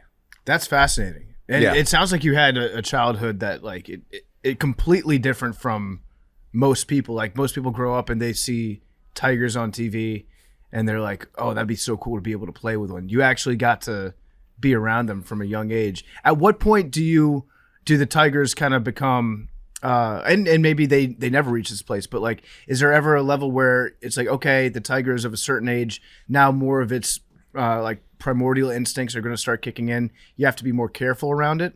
Or is it just like if you train them correctly from being a little kitten or whatever you call them when they're small, then you can always be around them safely. No, I'd never trust a tiger, even the ones I raised from birth. So Katie, the tiger that I mentioned to you, the hangover tiger, she was our safest tiger we ever had. But even as safe and reliable as she was, I would always demonstrate, because we had a wild animal training school that we would have, like every class, every few months we'd have another class, and we'd have anywhere from 20 to 30 students. And I would always do the same demonstration with my students. This is a long time ago when I was still doing it. And the same demonstration I would do was I would put the tiger on a stay like 50 yards away. I'd put her on a down and a stay. And then what I would do is I would tell everyone, this would be the first day. This would be their first 5 minutes in the class. And I wanted to remind everyone, the animal you think you know is not what you know. This comes to wild animals. I don't care how good you are with wild animals. You are not as good as this wild animal is at full predation. Mm-hmm. And so what I would do is the cat would be, just lying on the ground looking around. And then I would fall to the ground. I would lie on the ground. And she would, boom, her eyes would dilate to the size of 50-cent pieces. Ears would pin back. She would start stalking me. And then she would run at me full speed. That's why I put her like 50 feet back. She'd run at me full speed. And when she was about 15 feet away, boom, I stood back up and she would stop. And the reason I did this is because I always tell people, never turn your back on a wild animal. I don't care if you raised it. I don't care if you know this animal so well. It owes you nothing. Yeah. It owes you nothing. And once its instinct kicks in, this is how you hear these people getting killed by their own wild animals. It was all instinct and it was all situational. Yeah. Do you think that a tiger like that you raised since it was young, was there like an element of love? Do you think the tiger loves you? I don't know if it loves me, but I know there was definitely a mutual respect there. Yeah. Yeah. I mean, she respects me as an equal, and she respects me as part of, as they respect you as, when it comes to animals, they'll accept you as one of their own. But if you make one mistake, just like in the wild, I mean, animals will kill one of their own in a second. I don't care if it's a family member sometimes. So animals in the wild, it's all about survival. Humans, we do things for greed and gluttony. Animals do things for survival. And so when it came to that specific situation I was just telling you about, where I'd lie down, it was her instinct kicking in from the wild saying there's an injured animal right there. Mm-hmm. She didn't see me anymore. She saw an injured animal. I have to survive. I have to eat. I have to live to fight another day. Yeah. So that's what was going through her mind. Just like the most basic instinct possible. 100%. And you can't overcome that. That's something that's hardwired into their brains. Yeah. There's no domesticating a tiger. Yeah. When it came to the wolf, I mean, it took us over 200 years to domesticate that animal. And that's a wolf. A wolf is nowhere near as dangerous as a tiger. Yeah, you said in the book, or at least I read your website and said that there's a the prehistoric link between wolves and dogs. There are 5 wolf characteristics that govern dog behavior. Yeah. What are those characteristics? Well, there's what it really is there's characteristics that wolves have that you really can't take the instinct out of them. So wolves have something called prey drive. Okay. Now, what I try to make the correlation in the book, I try to make this very simple. All I do is I say the book basically is about all your dog's issues and all your dog's things it does are basically, it's a direct correlation to the wolf. So let's take prey drive, for example. Prey drive is a dog's instinct to capture and seize prey. This is how wolves survive in the wild. So it's just like the tiger story I was just telling you. Mm-hmm. When it sees an injured animal, or it sees an animal and it's hungry, it will stalk the prey and it will go after it. This is where the wolf basically stands out as a predator. So when you see a dog in the street has prey drive, that's directly from the wolf. So we see a lot of dogs, like when dogs get into when big dogs grab a small dog and just shake it. We've seen videos on the internet. It's brutal. So we've seen videos where the big dogs, they go after a small dog. They're stalking it, and they grab it and they shake it and snap its neck. That's basic prey drive. So when you have a wolf that was domesticated into a domestic dog, as we know them now, all your dog's basic characteristics are still a wolf. Essentially, that animal is not that old as far as how long it's been domesticated. We only domesticated dogs 15,000 years ago. And over that 15,000 years, we bred over 400 recognized breeds today. Mm-hmm. And so what I try to make the correlation in the book is All your dog's issues are because it was a wild animal 15,000 years ago. And when we domesticated them, we basically turned them into working animals. For thousands of years, through empires, through the Egyptian Empire, the Ottoman Empire, the Roman Empire, the British Empire, these animals, these wolves that we domesticated, were bred to work. Mm-hmm. They were bred for solely a job. We didn't have exterminators, 1,000 years ago. So we bred terriers. Terriers have prey drive. What does prey drive do? It kills things. Yeah.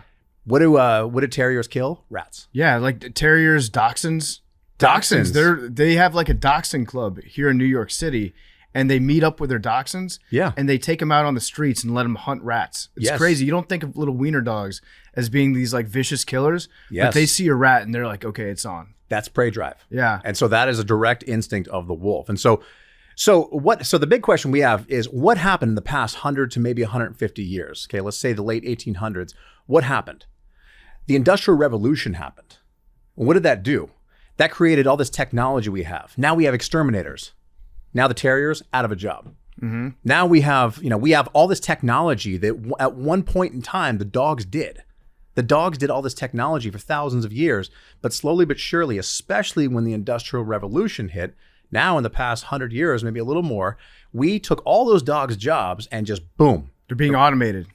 Yes. No dogs want to work anymore. It's a problem in this country. No. The dogs still want to work.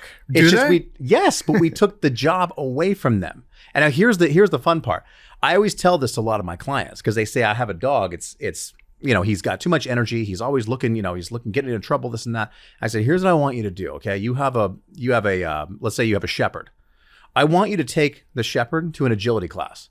And I want you to give it a job, a fun job where it actually has to use its mind tactically. And just like that, it solves the behavior issues. Why? Because now you're putting that mind to work, and now the dog is working, and it's a working animal again. Yeah.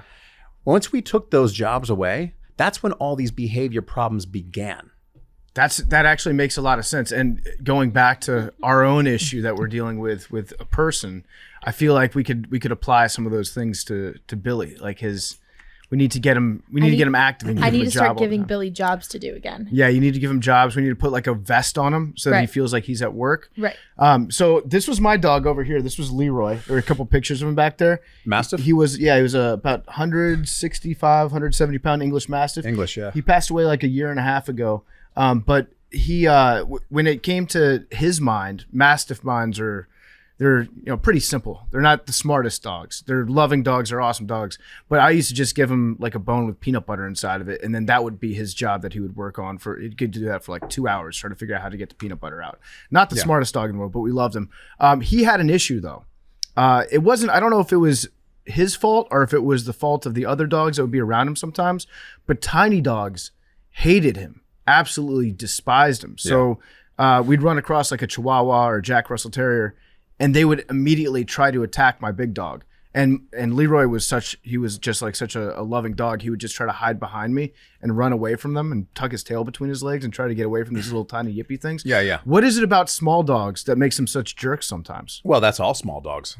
Most small dogs they have Napoleon complex. Yeah. Yeah, especially Chihuahuas. Couldn't be me. Well, what's funny? I always say this. I always said the pit bull's lucky the Chihuahua is only 9 pounds.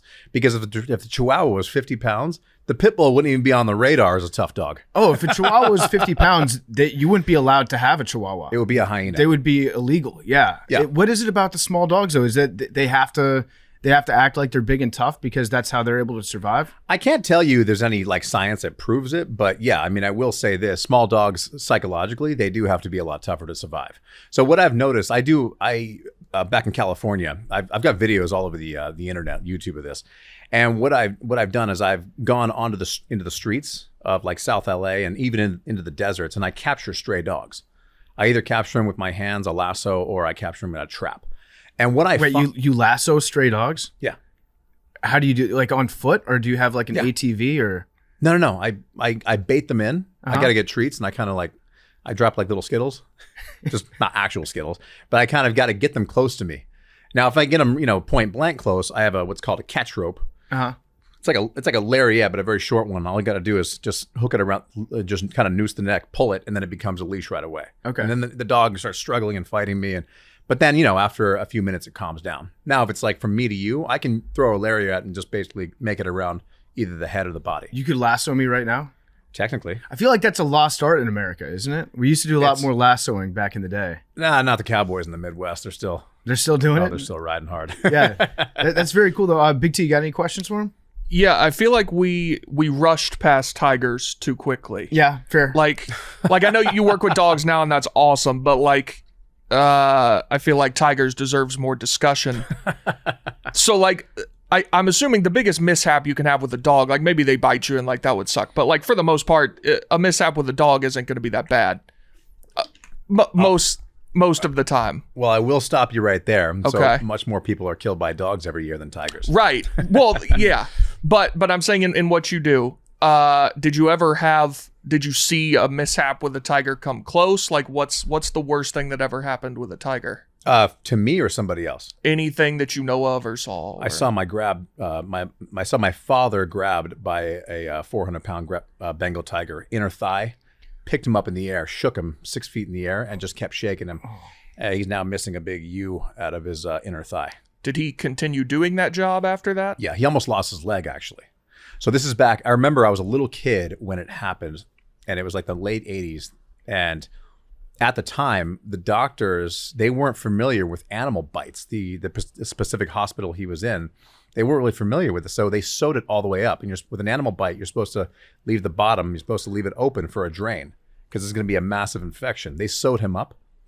And so his leg turned gangrene, and he almost had to amputate because the infection was pretty much taking over his body. So bottom line is, if you get bit by, I don't care if it's a dog, a cat, or a tiger, you need to leave a drain in the bottom, sew it up, and the very last bottom area, leave like 1 inch. Usually they put like an actual, like a straw. That It's comes like out. on The Sopranos when Tony got shot in the stomach, they left it open.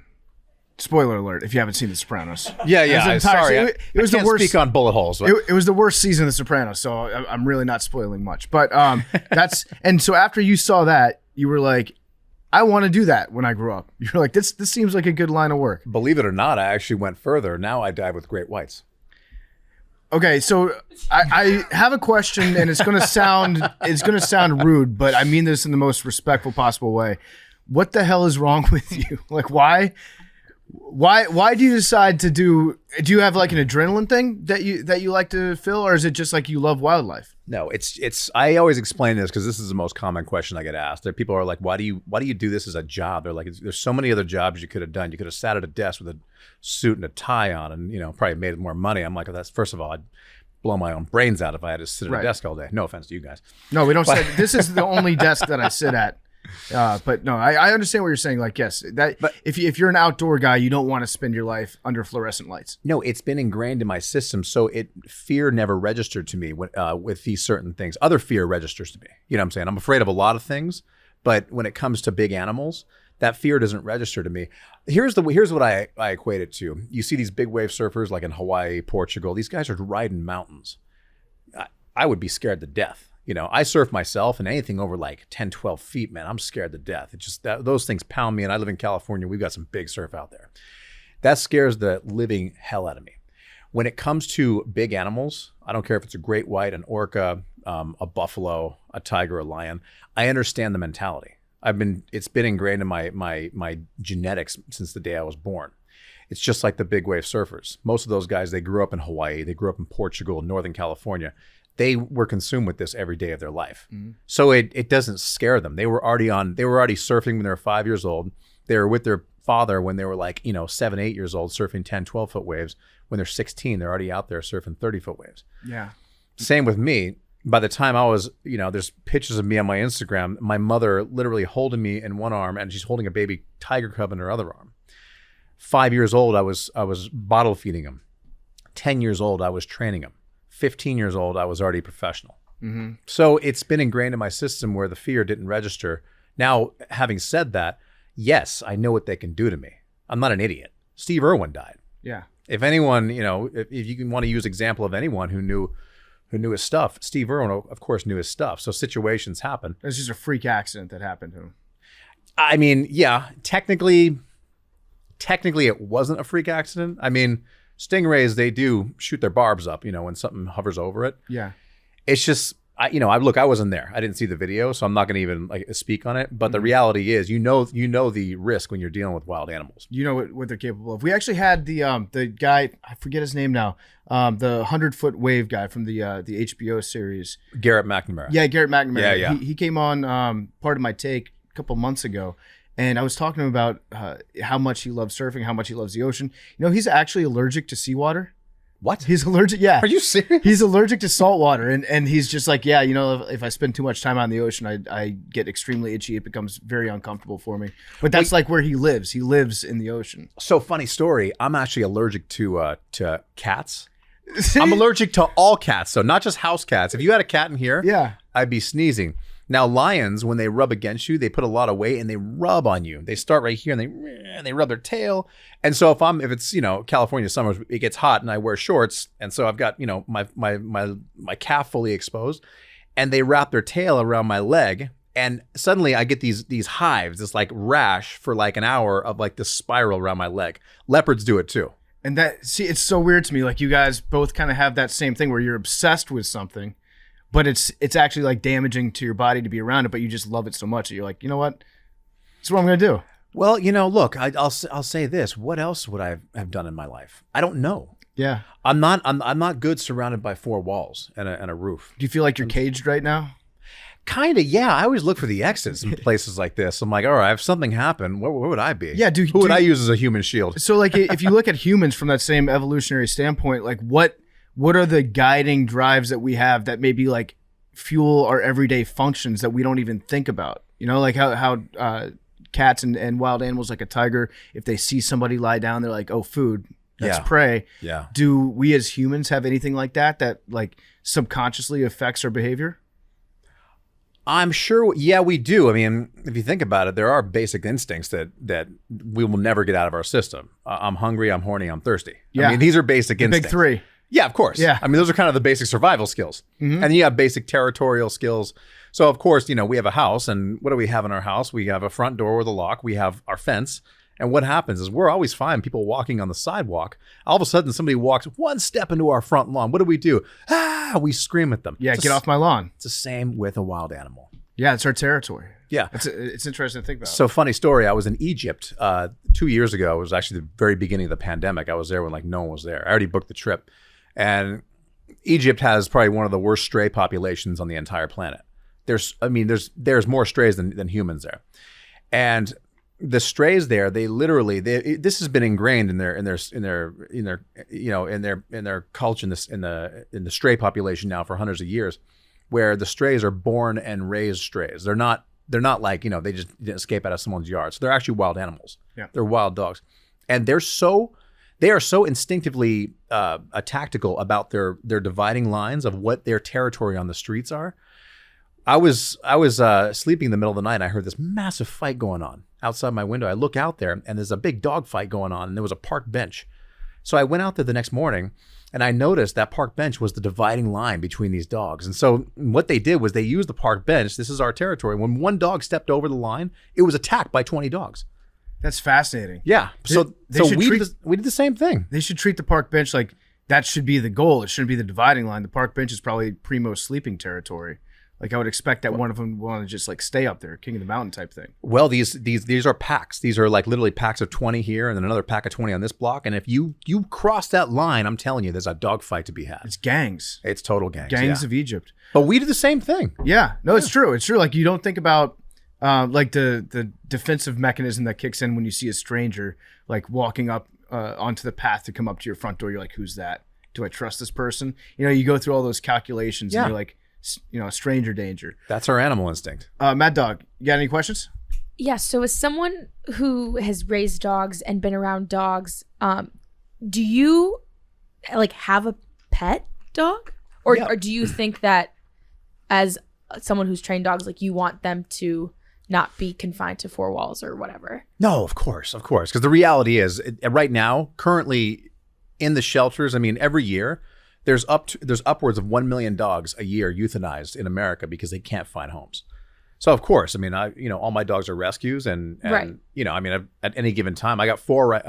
I've got 4 right now. I had 5 up until a few weeks ago. I had a little Chihuahua. She was a pistol. Mm-hmm. But yeah, I mean, of course I have my domestic dogs. So then what breeds do you have? I've got a flat-coated retriever, a lab, and then I got 2 little white fluffs. And believe it or not, the white fluffs, they run the roost. Interesting. Yeah. What, in your opinion, can you give us your top 3 dogs? Of Just your 3 favorite dogs, breeds of dog. Okay, I'll say my 3 favorite breeds. I won't say a specific breed, but I'll say my style. I like Shepherds. I like Shepherds because they're very trainable, extremely problem-solving intelligence. Shepherds they have quick response mode. I like herding breeds, border collies, cattle dogs, because again, high level intelligence and the instinct of those dogs are off the charts. Yeah, the way like a blue heeler will look at you sometimes. Yeah. I look at that dog and I'm like, that dog's smarter than I am. Oh, 100%. Like it's got me figured out right now. Yeah, and then I really like Jack Russells. All Okay. terriers I like, but Jack Russells, because again, I look at the instinct of the dog and the history of the dog, and this goes back to what I was saying before. Like the terriers were bred to kill. They were bred to kill small things, which is why Jack Russells were the exterminator, back in the era of the plague. You know what I'm saying? Herding breeds, if you think about it instinctively, they have not changed one bit because they're the ones who allowed us to keep a herd of cattle or a flock of sheep in a compact area. Humans could not do that. And to this day, border collies, if you just put a border collie out into a field with a flock of sheep, you wouldn't have to train it. It would just do it naturally. Naturally, I've noticed that some border collies they'll herd people. If there are people in the backyard, they'll like make sure that they all stay together. They'll walk circles around the outside, around the perimeter, and like just kind of brush up against the outside of people. Yeah. And children, they herd children too. Yeah, no, they herd everything basically. Yeah, it's pretty cool. Like the instinct that you don't even have to train at all; it just kicks in when they see it. Exactly. And so that's actually the first chapter in my book. I literally talk about the story when I was a teenager. I had a border collie that I took to our herding ranch, and I didn't know. I was a rookie at the time, and I asked the woman who owned the ranch. I said, "So how are we going to train this?" She goes, "Train it." She goes, "Let your dog go." So I did, and boom. That dog in 30 seconds, the dog was like 8 months old. It was like young and naive. And 30 seconds later, this flock of sheep that was all dispersed everywhere, she had them just in a tight little bunch. And I was like, and I asked the woman, I said, how did she know? And she looked at me and she says, they were wolves. Yeah. Those 3 words changed my entire outlook on the domestic dog. And that's what kind of set me on a new path of how I train and why I train the way I do is because I use the dog's natural instincts. I don't try to fit a square into a circle. I say this dog was a herding dog. We're going to train it according to its instincts. Yeah, otherwise you're fighting 15,000 years. Yes, of instinct. Of instinct, and yeah. perfected breeding. Yeah, same with the German Shepherds. There's a reason why we use German Shepherds and Malinois in the military. It's no fluke. These dogs, they're bred to work in the military. This is why you see more Malinois walking around town now. Yeah. Bad idea. Really? Bad idea. Yeah, it's an Uzi. It's an Uzi with no safety. So they have to have like a very experienced owner trainer that is giving it all the necessary outlets for all its instincts that it has, or else it's just going to be it's a time bomb. Yeah, I mean, there's a reason why the military and police specifically use the Malinois. I'm starting to see more around town, and I'm not going to say all Malinois, but I would say upwards of probably 80% of them. They're not meant to be pets. They're too much energy, not reliable with strangers. I mean, you want to have, I get calls all the time. People are like, oh, I've got a Malinois puppy. I'm like, well, call me in a year and a half when it's biting people's faces off. And yeah. Now, would you say like I've always heard that the Fila Brasileiro is like the most dangerous dog breed out there. I know a lot of countries have actually banned it because it has that, it was bred to like guard the plantations. And if there was a slave that was trying to run away, the dog's job was to chase it down and kill it. Well, and that's something that's been an issue in like some of the countries in South America that have like had to ban this dog from their their areas. Is that a more dangerous breed of dog or a Belgian Malinois? I would say, well, put it this way. The Malinois, because we see so many of them in this country, I'm going to say statistically speaking, it's much more dangerous because anyone can get them now. Yeah. Anyone can get them. And again, I love Malinois. I love training them. But there's a reason why the military and police use them. They're not meant to be a pet. They're one of the only dogs left in the world that is actually specifically bred for work. There's very few dogs that are actually still bred for work. Border collies are still good herding dogs, so ranchers use those. Cattle dogs, and Malinois, and certain lines of shepherds. So there's two lines of shepherds. There's a working line and there's the companion show line. The working lines, this is what people have to do their homework on. When you get a shepherd or a Malinois, you have to ask, is this a working line or like a show companion line? The show companion line is more the calm shepherds.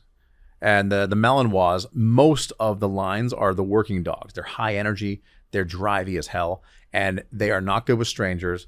And you see this stuff once they hit about 9 months, which is adolescent for a dog, you start seeing the behavior problems. And people want them as pets. I'm like, well, you got a working dog as a pet, and you're telling this dog, every genetic in its body is saying, I need to work, I need to do something. And you say, hey, Fido, I'm going to work for 8 hours. I want you to sit and stay on this couch and not do anything for the next, half a day. And you wonder why you come home and your couch looks like a white shark took it out. Yeah. It's So- not supposed to be in there. So you're telling me you would disagree with this this article that says it's talking about Malinois. This dog breed only expresses their love to family members, making them an excellent choice for a family Who wrote dog. that? Who wrote that? That is from, this is kind of a Billy moment. That is from stay.com, STAYYY. I've never heard of this before. Sounds- Are they Malinois breeders? I would probably guess they are. It looks, I don't know what this is. It's sounds like- it's a dog training website, it looks like. Yeah, well, no, so they might specialize in Malinois. Well, it sounds like this is like the BuzzFeed of dog behavior websites where it Seems just that aggregates way. stuff. You can sign up for Pup News newsletters. I will happily debate with them live on the air. I would. Yeah. Happily. Can we find a phone Oh, number? on here real absolutely. quick? You can get a Malinois breeder in here. Contact. It's us.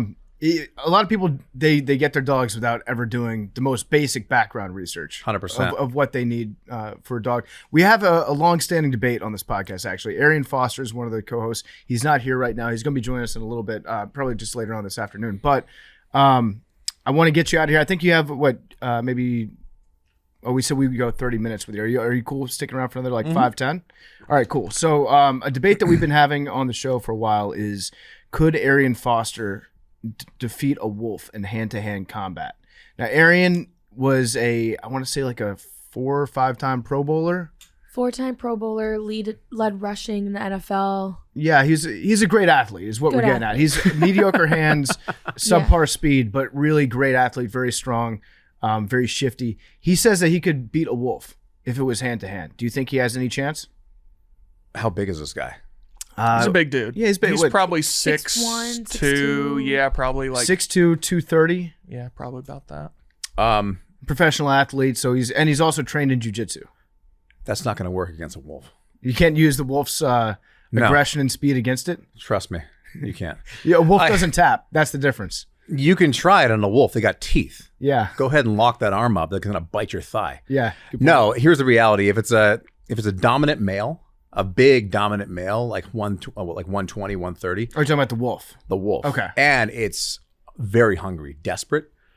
This guy's going to take some serious injuries. Serious. So he might bleed out.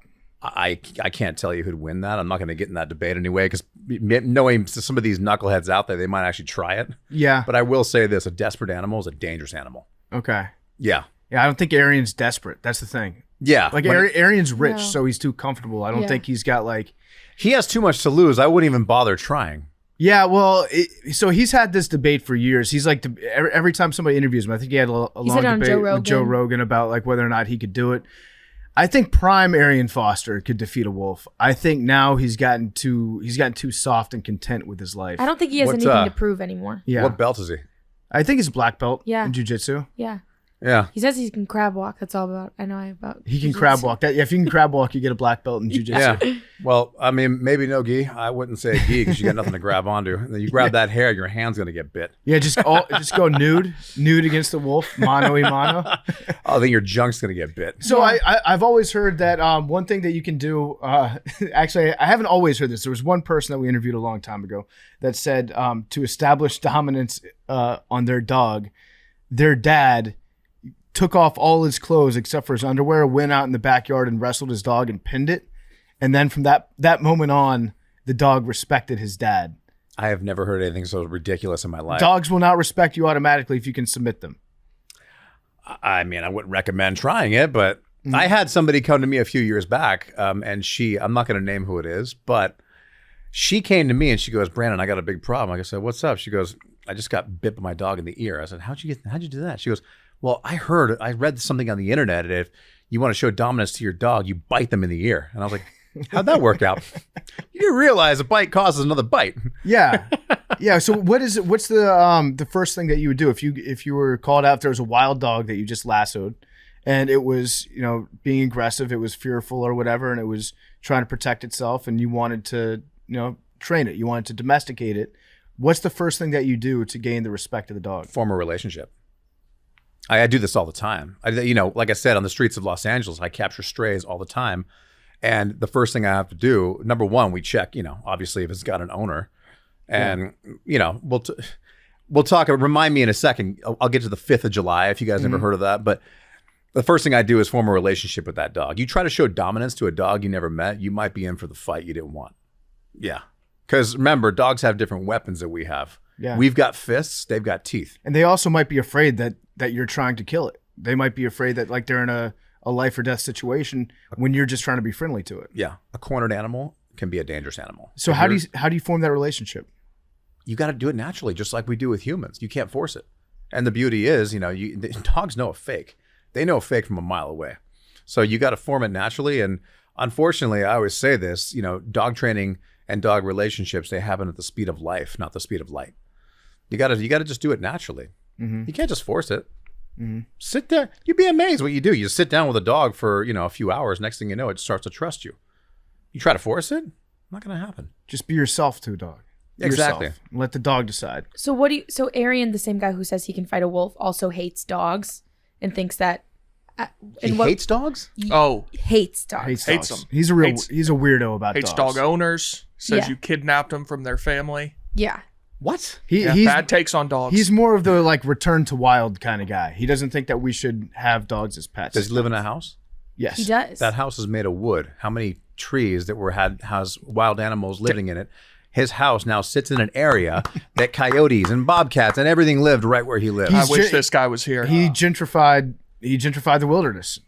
I'm sorry, but he is now selfishly sitting on stolen land. Pretty big house, I think, too. There was a deer that used to sit right where his house is. That's right. And he selfishly is sitting where the deer used to live and says, now when the deer comes to his property, get out of here. Yeah, I asked you earlier about like if you can tell if you have a moment with love between a human and a tiger. Dogs love you though, right? Oh, absolutely. Okay, good. Yeah. Because you were going to break my heart if you were going to be like, no, a dog just looks at you like through this instinctual lens. My dog loved me. No, I know we domesticated the dogs. That's the thing. We domesticated the wolf. We have not domesticated a tiger, or we have not domesticated an elephant. There's no domesticating these wild animals. It takes hundreds of years. But the dog now has been, a domestic dog for arguably 15,000 years. So it's evolved into a different animal. So Arian just says that dogs love you because you feed them.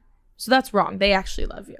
No, there's actual scientific. Why don't you get this guy on? I'll just debate with him. Okay. I can't believe I'll debunk everything. I just texted him. He's coming back from San Antonio, but he said he'll be on in like a few minutes. Okay, I would just love for you to explain to him that dogs do love. All right, human cool. Let's beings. get him on. Is that cool? Yeah. Yes. I mean, dogs love humans. I've looked into a dog's eyes. There's no denying that. You can't fake the type of emotion that they show.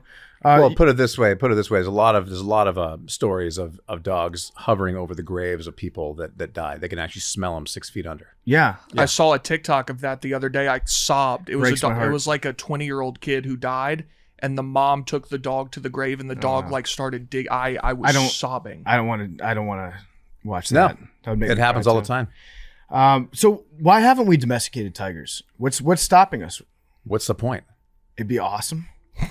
You want a 400-pound cat living in your house? I think there's some people that would really like that. If we could domesticate, how long do you think it would take to breed domestication into a tiger? Well, it took, like I said, it's debatable, but it took a couple hundred years for dogs. So technically, it would work that way with tigers. But I mean, with the way the tigers are starting to become extinct in the wild, I mean, I'm not even sure. The only tigers we're going to have left in like another 100 years are going to be in zoos and sanctuaries. How do you tell the difference between a good sanctuary and a bad sanctuary? Conditions. Yeah, because I feel like there are a lot of charlatans out there. There are a lot of people that are making money. I mean, you saw the Tiger King stuff, and well, yeah. I mean, look at the I forget her name, Carol Baskin. I mean, she has a junkyard. Yeah. You know, and she's the one after everybody else for like, you know, unsanitary conditions. I'm like the one, she's got a junkyard. Yeah. Yeah. So yeah, I mean, you can always tell, you know, and by the way, it's not about how much money you put into it. It's about how much love and respect you put into it.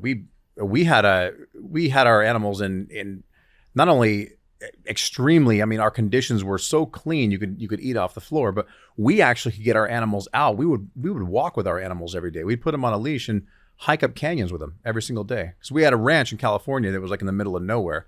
We could take them out. Most of these sanctuaries can't do that.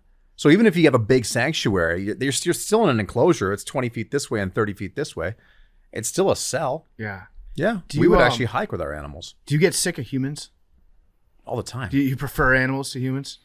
Well, I'm getting sick of humans more and more nowadays. Yeah. Yeah. I think we're all hitting our breaking points. Yeah. I mean, animals in a way they're simpler than humans. They're like set defined rules Yeah. that you can live by. Humans, everyone, I feel like humans are more selfish than animals. You know, the thing is, the animals, like I said, they do everything off instinct, but there's no malicious nature with animals. Everything they do is to survive. Like when a great white shark kills somebody, we just had a guy killed in California, December 24th, Christmas Eve. And, you know, when a shark kills somebody, it's to survive. When a human kills somebody, it's for psychological reasons or revenge. It's a lot of reasons. Animals don't have that instinct. They don't have that malicious attitude that we have. Yeah. Humans, we hunt on a full stomach. That says it all. That's true. That's true. It's not about survival. It's about like scratching an itch that we have inside our own minds sometimes. I mean, it all stems from survival, but we turned it into greed. Yeah. Yeah. I'm kind of with you. Like I do prefer, you know, like you see all these like moms driving around in their Honda Odysseys with the bumper sticker like I love my dog more than I love humans. I actually kind of feel that way sometimes. Like dogs, I get dogs sometimes. You know, I get dogs more I think on like a deeper basis than I understand humans. Well, why do you think therapy dogs have become so popular? Oh, they're the best. Especially in children's hospitals. You know, you've got there's not many therapy humans walking around children's hospitals because they want to be around puppies and dogs. It gives them comfort. Yeah, because you can see a dog that makes you happy and you can decide I'm going to show unconditional love to this animal. Yeah. And I think humans want to be able to show love to things just in their normal lives. I think sometimes we're too repressed. Yeah, and we're like afraid of showing our friends and our family like, hey, I really love you. So we see a cute dog and you just like, you outpour all your emotions. It's a safe place for you to like direct all of your love. And then the dog will give it right back to you. You don't have to worry about rejection from a dog. Yeah. Exactly. Here's a question. So I wanted a dog my entire life, and my dad always claimed like we don't have the responsibility. You know, I work in the city, he works in the city, just no time. Yeah. What do you have to say to that? Like what's someone like, is it always manageable to own a dog? Is it possible if you work jobs and like you're out of the house all the time? Is it still possible or no? So you're saying Yeah, I don't know if I explained it home? great, but like I wasn't home. Like I went to school all day. My dad worked in the city. My mom worked, so it was just like nobody was home. But I always wanted a dog, and I always felt like it would be possible. But I don't know. Like you can't leave a dog at home for that long, right? Well, I always say if you're, I'd rather not adopt a dog. Period. It's a lot of people think they're doing the right thing by adopting a dog, and next thing you know, they leave the dog trapped at home for 8-10 hours a day. I'm like, well, that's no life for the dog. It was probably happier in the shelter. Mm-hmm. But no, if you look, the good news about New York, there's a lot of options out here. You guys have there's dog walkers in every nook and cranny of this town. You can drop it off at daycare. And if you have a small dog, you could always, I'm not a big fan of them, but it does get you by in a pinch, the piddle pads. So if you got a small dog under 25 pounds, you can do the pee pads. Okay. Just proceed with caution, because next thing you know, your kitchen rug and your bath mat could become a pee pad. Yeah, they're going to learn that peeing inside is an acceptable option. Yeah, so I mean, but there are a lot of options. But yeah, I will say it is a lot easier living in just a neighborhood with a yard with a dog. But look, New York is very dog friendly, so it's not a bad place to have a dog. It's just I see too many people, they just keep their dogs locked up at home for 8 hours a day. That's a terrible life for a dog. Yeah.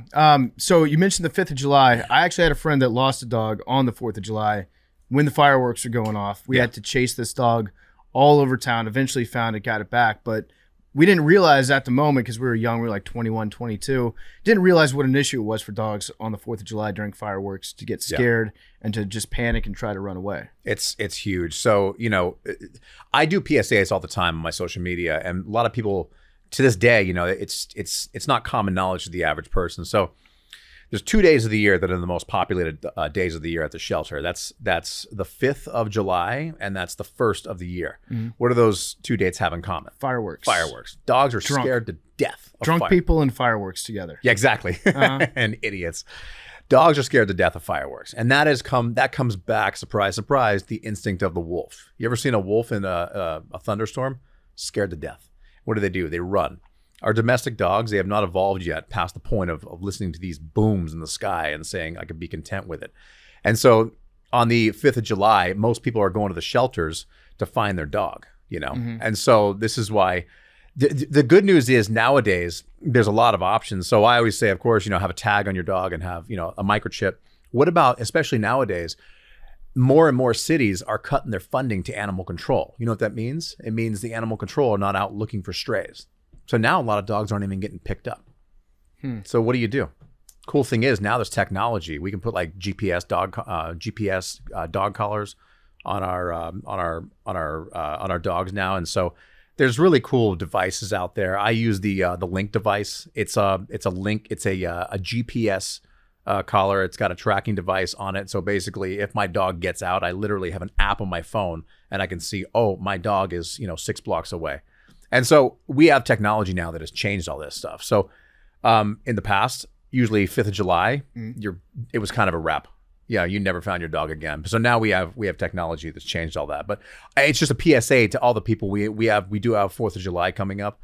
If your dog is scared of fireworks, maybe keep them indoors. And if they're really scared of fireworks and you think they might break out of the house, you might want to stay home and comfort them, because July 5th is a mess. It's a mess. And is over a 30% increase of lost dogs that day. That's insane. Yeah, they go nuts. They panic, and I've never seen a dog as scared as Bentley was that day. And then he just sprinted away, and he had never run out of his yard ever in his life before, never did it again. And then found him like 4 days later. He'd been just like running through the woods for 5 days. No, I know. His little foot pads were worn down to nothing. Then he slept for like a week when he got back. But it really opened our eyes. We're like, okay, 4th of July, mental note from now on, dogs inside in a safe place, try to be around them.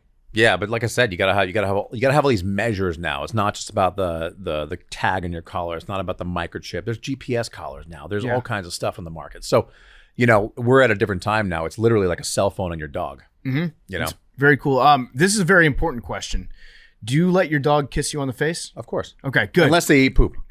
Yeah, but like if you don't see him eat poop, right? Then I just have to assume that maybe your dog's eaten poop at some point in its life. But if it's not recent, you haven't seen it happen, I'm always operating under the assumption that it's okay to let a dog lick your face. Yeah. Now they do say that there's that famous saying, well, a dog's mouth is cleaner than a human's mouth. Well, I don't know about that, because they lick their own balls. Yeah. And they clean their own buttholes with their tongue. So, but hey, I've been raised around animals my whole life, so I don't even find it gross anymore. It's not a bad thing, though. It's not like a sign of being submissive if you let a dog lick you on the face, is it? No, of course not. Okay, good. It's just a dog giving you a kiss. People freak out about this stuff all the time. It's all the dog haters. There's more and more dog haters that are getting too comfortable these days, talking about how open they are with how disgusted they are with our very good boys and girls. But speaking of dog hater, led by their where's our boy? who wouldn't show up. Yeah, Arian, what's up with Arian? Yeah, what's up with him? So he bouncing it out. He's just restarting his computer, but he's coming. Oh, okay. Yeah, I think you should always let dogs kiss you. What is the best thing that you can do to show a dog that you love it? You know how like when we get those warm emotions from looking at a dog when they like lean up against us, sit on our foot, give you kisses on your face. What is the same thing we can do to a dog to make them feel that love? Like I said before, there's not one thing you can do. You can just, it's just time spending with them. We just got to spend time with them. Look, relationships with humans and animals are exactly the same. It doesn't come with one moment. Mm-hmm. It comes with you gotta pretty much prove to that animal you're the good guy. I do it with shelter dogs all the time. What's your biggest success story in terms of a dog that had its own issues that you end up like getting through to, you spend a lot of time with, and you were able to train it and kind of turn it into a a good companion. So I do this all the time. So I prove to people that vibration is a really good trainer for dogs with separation anxiety. We're going to get back to Brandon McMillan in a second, but before we do, he's brought to you by Credit Karma. Are you paying down old credit card debt? Well, a personal loan could be your solution. Loans usually come with fixed monthly payments, making them a simple way to help pay off your credit cards. Plus, loans usually have lower interest rates than credit cards do. And Credit Karma can help you find the best option for you. Credit Karma uses your credit data to find loan offers that are personalized to you, so you can have a better idea of what loan amount you can get approved for. Credit Karma will even show you your chances of approval, so you can choose between loan offers that you're more likely to get approved for and apply with more confidence. Comparing loan offers on Credit Karma is 100% free, won't affect your credit scores, and could save you money. Credit Karma. Apply with more confidence today. Go to creditkarma.com/loan offers to see personalized offers. That's creditkarma.com/loan offers. So ironically, this happened a few days ago. This woman called me up, and she's right here in New York. She says, my dog has serious separation anxiety, and this dog has had separation anxiety for years, and she spent tens of thousands on trainers.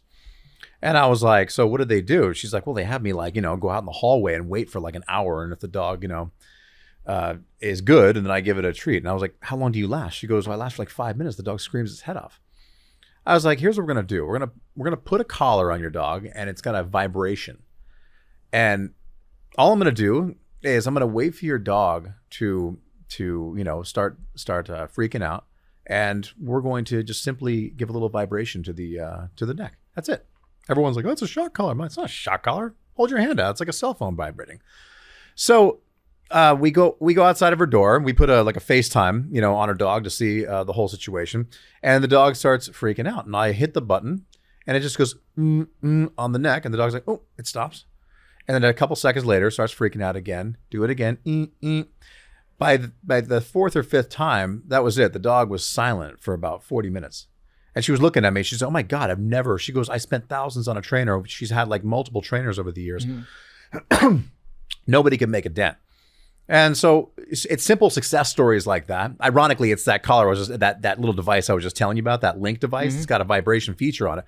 So these are success stories that I always say a lot of problems can be solved in 2 or 3 sessions. Just redirecting. It's like immediate redirection of a behavior. If you want to call it redirecting, sure. I call it just thinking outside the box. It's sensible training. So a lot of trainers will be like, they say, the classic way to do it is they say, wait outside your door and, assuming the dog has 2 minutes of good behavior, walk in and give it a treat, then go for 3 minutes and 4 minutes and 5 minutes. That is so unpredictably unreliable. I can't even shake a stick at it. Most people can't get past 5 minutes. And you're also telling the person to sit there for 2-3 hours. And it takes, sometimes years to gain any progress. Years. If your success rate is even 5%, vibration on the neck, all it does is it shakes them out of their game real quick. Yeah, it doesn't sound very practical either to do the way where you just step out of the room, come back in, treat, step out, come back in later, treat. I tell people, if I can't solve your issue in 3 to 5 sessions, I'm the wrong guy. I solved this woman's issue in 1 session. Yeah. 1 session. I was out. I have one more question about specific dog behavior. Then we'll let Arian debate you about whether or not dogs are good. So when I used to come home from work, or if I'd been out of the house for a while, Leroy would be there and he'd give me a nice greeting. He'd say hi, and he'd walk up to me, and then almost immediately after he'd get up to me, he used to turn around and then run to his water dish and start drinking water. And I never understood why. He would just stop himself once he got up to me and then remember, oh yeah, I'm thirsty. I should go drink water right now immediately. And he usually wouldn't drink his water while I was gone. He would wait for me to get back to start drinking. I had I couldn't for the life of me figure out what instinctual drive was making him do that. The only thing I could think of was maybe he felt safer going to drink water when I was home, or he would come up to me, and we trained him since he was young, don't jump up on people, because eventually he was going to be 160 pounds, and he, putting his paws up in the air and leaning on people could knock you over. So we made him stop doing that from a young age. And so I was thinking maybe he wanted to jump up, but then he would redirect himself to go do something else when he felt that urge to jump up on me when I got home. But those were the only two things I could think of. Yeah, potentially. You know, a problem like that, a little quirk like that is it's so rare. I can't even give an opinion on it. Yeah, But it was like it was completely harmless. But I was just always wondering, like, what is the drive? Why does he avoid drinking water while I'm gone, and then he'll start drinking water the second I come back? I couldn't tell you. That's pretty rare. I've never heard of a dog doing that. Yeah, he wasn't very smart, but I loved him. He was great at picking football games, though. He was 8-1 against the spread on Monday Night Football, which I don't know if you've ever encountered a dog that was so good at gambling, but he was a legend. He also broke a lot of good news. So we've got Arian. Arian just joined us. Thank you for joining us, Arian. We've been talking about your hatred of dogs, and we've been talking about your position on fighting a wolf. So I don't know, which one do you want to start off with him on, Brandon? Which one do you want to enter? Let me clear up this preface and this premise that I reject. All right, I don't hate dogs. I just don't fuck with them. You know what I mean? There's a difference, right? And then this whole fighting the wolf thing, it was like some drunk tweets that got out of hand and took the internet by storm. And I can clarify it if you'd like, but go ahead, my guy.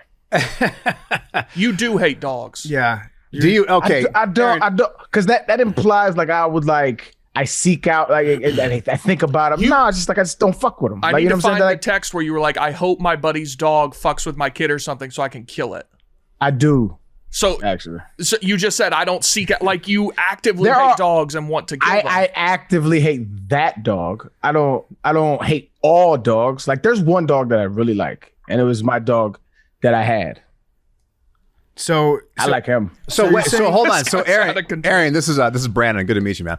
What up, by bro? the way, cheers. You train jiu-jitsu. Oh yeah. Who do you train with? It's a Gracie Bar gym, and so right now, well, the dude that I trained with actually, he's actually #1 in the world, I think, right now. Pedro Marino. Okay. I don't know if you know. Yeah, so he's like really nice. But Okay, yeah, cool. Gracie Bar. Okay, cool. I'm John Jock Machado. Cheers. Oh yeah. Yeah. So no. So what do you mean? You don't fuck with dogs? What does that mean? Come on. You hate them, or you just don't care for them? All three, depending on what mood I'm in, right? So it's like, if like I see a dog, I'll go the other way. Like there's nothing about them that are like appealing to me. Is this because when you were a kid you had an incident? I had a bunch of incidents when I was Like a kid. what? I got bit. I got chased. I got chased a bunch of times. I had to kick some. So you've had nothing but bad experiences with dogs. Where do you live? Right now, suburbs. But are you in New York? Oh no, Houston. I thought. Oh, you meant, sorry. Okay. Demographic wise. I was gonna say I would almost make you a bet. Okay. And I'll put my money on the line. I'd make you a bet that I can get you to like dogs if I introduce you to the right ones. You know, I train service dogs for people in wheelchairs. And when you see what these dogs do for people, I'm training a dog right now for a girl out here. That's what I'm doing. I'm out here in New York for a month. And this specific dog, he's a doodle mix. And this girl, she has a condition. It's called FOP. I can't even tell you what that acronym means. But basically her body is stiffening up. It's her body is calcifying. Her entire body is stiffening up in one position. It's really sad. She's only 30 years old. And this dog has changed her life. It's doing everything for her. It retrieves items for her. It opens, the ADA accessible buttons on the doors where you push the handicap button and doors actually open, those little squares you see. Right. You probably notice them more now. He pushes those for her, this and that. And so, when you see the benefits of dogs, I would almost put my own money, and we'll even bet on a dollar amount, that I would meet you and I would get you to actually like dogs. I can guarantee you that, because I've actually gotten kids over their fear of dogs that have gotten attacked, and they've gotten like scars to prove it. And I've done it through service dogs and therapy dogs. I do a lot of therapy dogs in children's hospitals. Kids are dying of cancer, and these dogs, they're taking the fear of God out of these kids' eyes. These kids know they're going to die. They're 8 years old. They know they're about to die.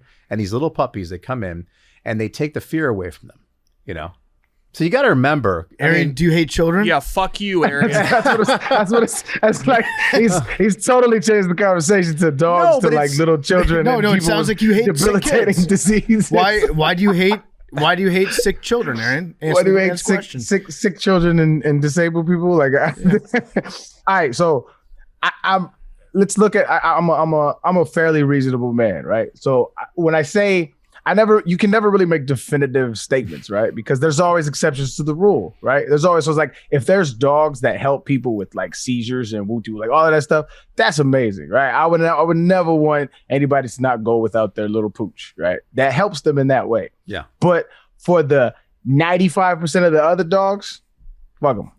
Yeah, but you got to remember. You got to remember, though. I mean, not those 95% of those other dogs. Who are they helping? Nobody. What do you mean? They're helping every single person. And dog. You do realize that you know what an ESA, right? ESA, emotional support animal. Dogs, oh yeah, those are. So I would venture to guess half of those shits are not actually emotionally supporting anybody, and they just use them to get them in places. No, but I'm not talking about the labeled ones. So dogs have been proven. This is proven through science. Dogs have been proven to lower anxiety, lower blood pressure, and actually keep people alive longer. You know, you got to remember, dogs have been around for over 15,000 years. We actually domesticated them to help us. Well, I see. That's my other gripe, right? It's like, this is a problem we created, right? And like, we made an animal to suit our lifestyles that didn't naturally evolve like this. So it's like, they're aggressive in nature, right? And so unless you finna train all the dogs in the world, like, I'm not fucking with all of them. Well, they're actually not. They're when you talk about statistically speaking, they're actually mostly not aggressive in nature. So when it comes to a wolf pack, you typically have a pack. Let's say you have 10 dogs. You typically have your dominant male, or maybe your one or two dominant males. They are the pack protectors. Then you have the middle. Let's say there's like 6 or 7 dogs in the middle. Those dogs are typically, they're not the alphas. They don't go for the fight. And then you have like 3 or 4 shy ones. And this is why when you have a litter of puppies, let's say you have a litter of 6 dogs, most likely you'll have one feisty one. You'll have 4 that are just kind of like, very evenly keeled, and you'll have one very shy one. This is very statistically proven in nature and with domestic dogs. So no, they're not aggressive in nature. This is why most dogs, if you look at it from a statistical standpoint, there are millions of dogs across the US and only thousands of aggressive ones. If you went to I'm calling cap on that. Why? I've got the statistics and data to prove it. According to the Centers of Disease Control and Prevention, the Humane Society of the United States, there are about 4.7 million dog bites every year in the U.S. Okay. These bites result in approximately 16 fatalities. So you're trying to tell me out of 4.7 million dog bites, 16 fatalities. 1/4 of those are only 16. Hold on. Let's go back a second. 16 fatalities. Right. That's what the CDC says. Yeah. Okay. So how many? How much Fauci has to do with that? But how many dogs are out there? How many dogs are out there? There's tens of millions in the U.S. So yeah, 16 is. I looked it up for you. This is what I do. Yeah, I feel like there's millions and millions of dogs out there. Right? There's not even. All right, there's 89 million dogs. No, 80. No, there's 90 million dogs. We rounded up. There's 90 million dogs, and there's 4.7 million of them biting. Okay, define the bite, by the way. Well, no. There are 4.7 million bites, not 4.7 million dogs that bite. It could be repeat offenders. Recidivism rate for dogs is off the charts. We don't know that. I'm just going by the numbers provided. Okay, let me hold on. Let me step in here for a second because. But you said define the bite, right? You said define the bite. Yes. Now I will tell you what they define as a bite, because when it comes to animal control, anything can be defined as a bite. And from my standpoint, I've been an expert witness in so many cases. A huge number of bites are actually dogs playing, and it's like a kid, with a ball, and the dog went to grab the ball, and it grabbed the hand instead. Yeah. So it's called it's called a false bite. That's my point. That's aggressive. No, it's not aggressive. Going to get a tennis ball. Don't have your kid hand a dog. Involuntary manslaughter is a charge. No, but it's different. A bite. Of course. See what I'm saying? You dog lovers always love to you let them get away with everything. Well, Arian, the dog that I want to choke was playing with my daughter and scratched the shit out of her eye and her face. Fuck her. I don't care about that dog, bro. I just don't care about the dog over my daughter's life. I just don't give a shit. Well, I'll tell you one thing. All the dog lovers is listening right now. They're going to love this guy. They know. This is a long We've gone back and forth. This is a known thing. I don't fuck with dogs. Unless it's for a GQ photo shoot. Yeah. Hey, I tell you what. That motherfucker was trained. This guy trains dogs. I don't. Well, I'm not mad at him. I'm happy that you train dogs and that you found a passion, that you love the shit. But you're not gonna get me to like dogs. I grew up in a neighborhood where there's like stray cats and stray dogs, and like them motherfuckers are malnourished and they are angry and aggressive. And you're trying to tell me that they're not inherently aggressive. My experience is anecdotal, but it's the truth. One of my homeboys grew up in East Africa, in Uganda, right? Where they have wild dogs out there. He had to fight those dogs daily.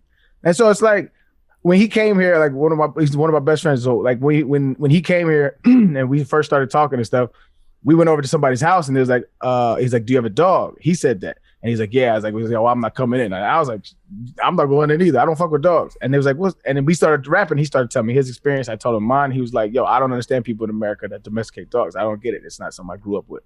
When you say when you say wild dogs, do you mean actual wild street dogs or the actual African wild dogs?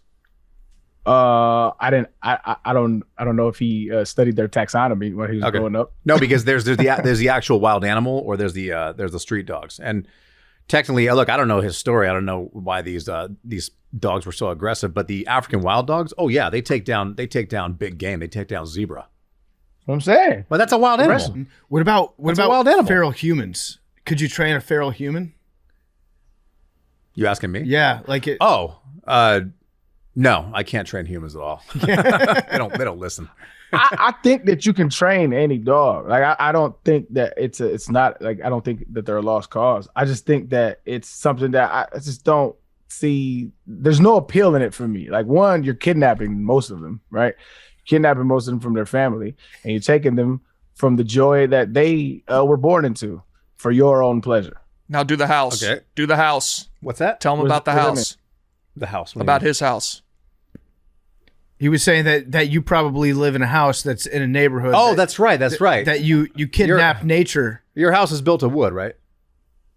Yeah. How many trees did you take out that had animals living in those trees with your own house? Yeah. What about your house? Is sitting on it's sitting on a land, right? How many coyotes, bobcats, deer lived on that land that you took over their land? Probably a bunch. Okay. Well, there you go. That's Case closed. That's a horrible analogy. No, it's not. You're saying you were selfishly doing this, but you're selfishly sitting in a house with. But you're working under the assumption that I don't own the hypocrisy of us living in a society where we oust other animals. I own that. I am of the belief that there is a food chain for a reason, and there's a hierarchy amongst the animal kingdom, and we are sit at the top of it. And I have little to no compassion for other animals. I just don't. It's just what it is. All right. And then, but most people that hear that are like, "What an asshole!" But they don't either. You just ask them what they have for lunch, and they're like, "Oh, but that's different. I got to eat." I bet. Yeah. Sure. Give me. Let's go to the fighting a wolf thing. Let's do it. You think you can beat a dominant male? Big dominant, big hungry, desperate dominant male.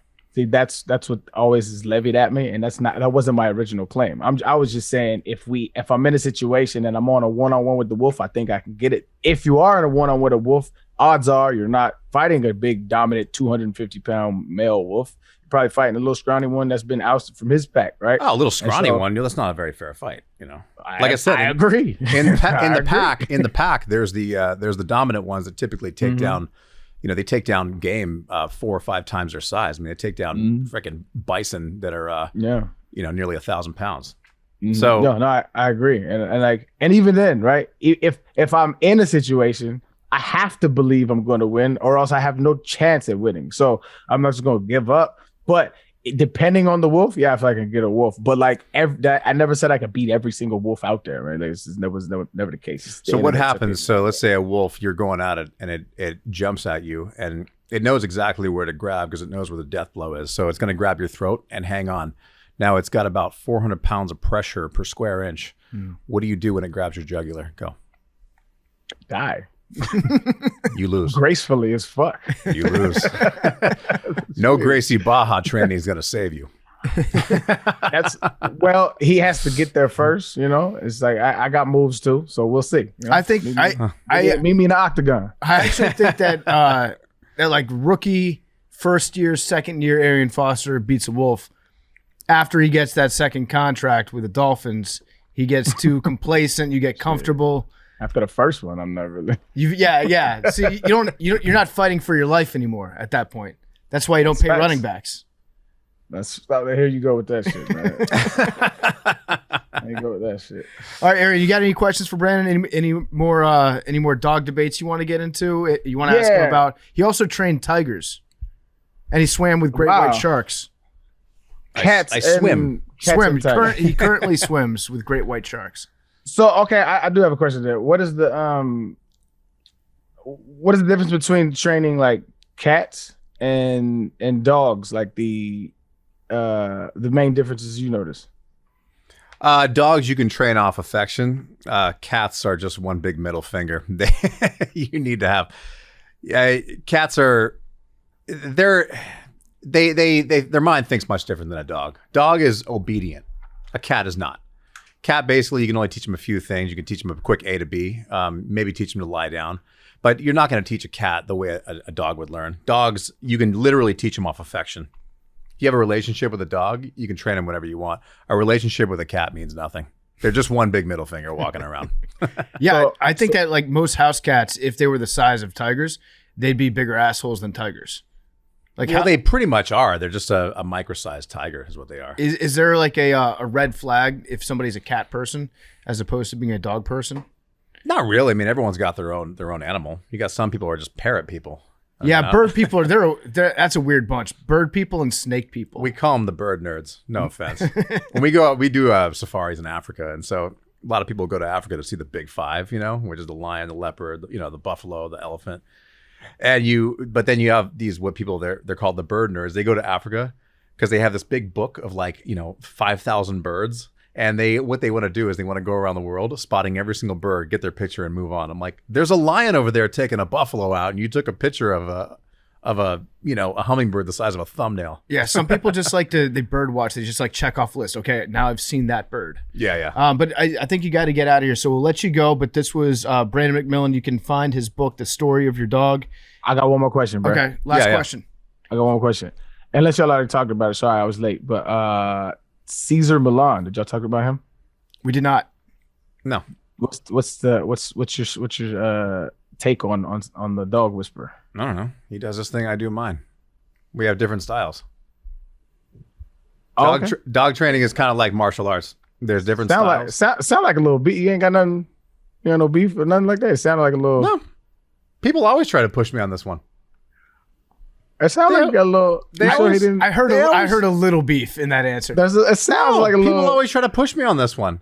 I'm not trying to push. I'm just reading what you said. You're like, he does his thing, I do mine. Yeah, there was a little something beneath the. But if you don't want to talk, we have different styles, Uh-huh. He does his thing, I do mine. People always try to get me to. Okay, so what's the main difference between your style then? Well, I do more service dogs anyway. So I do dogs to actually help people physically and emotionally. He does more aggressive dogs. Mm-hmm. So it's almost like the prison warden meets the the Harvard professor. You're the Harvard professor and he's the prison warden. Well, there's no beef there. Why is there beef? That was a very cross paths. That's a very specific analogy. We didn't even cross paths. I'm too busy to even notice. Okay. No, I get what you're saying. Like he deals with animals that have problematic behavior, trying to teach them to be able to conform to like a life with, like a single family or something like that. And you're taking dogs and trying to train them into giving them a job to help people. I deal with a lot of people with disabilities. Okay. Yeah. Serious mental issues. So the way I train the dogs that I produce are much different than the ones he produces. Mm-hmm. Yeah. Dude, people push me on this one all the time. I wasn't going to even say anything until I was just curious. I don't care. I answer the same way every time. Okay. And we have two different styles. Have you met him? That sounds a little. Do you want to meet him? I don't care.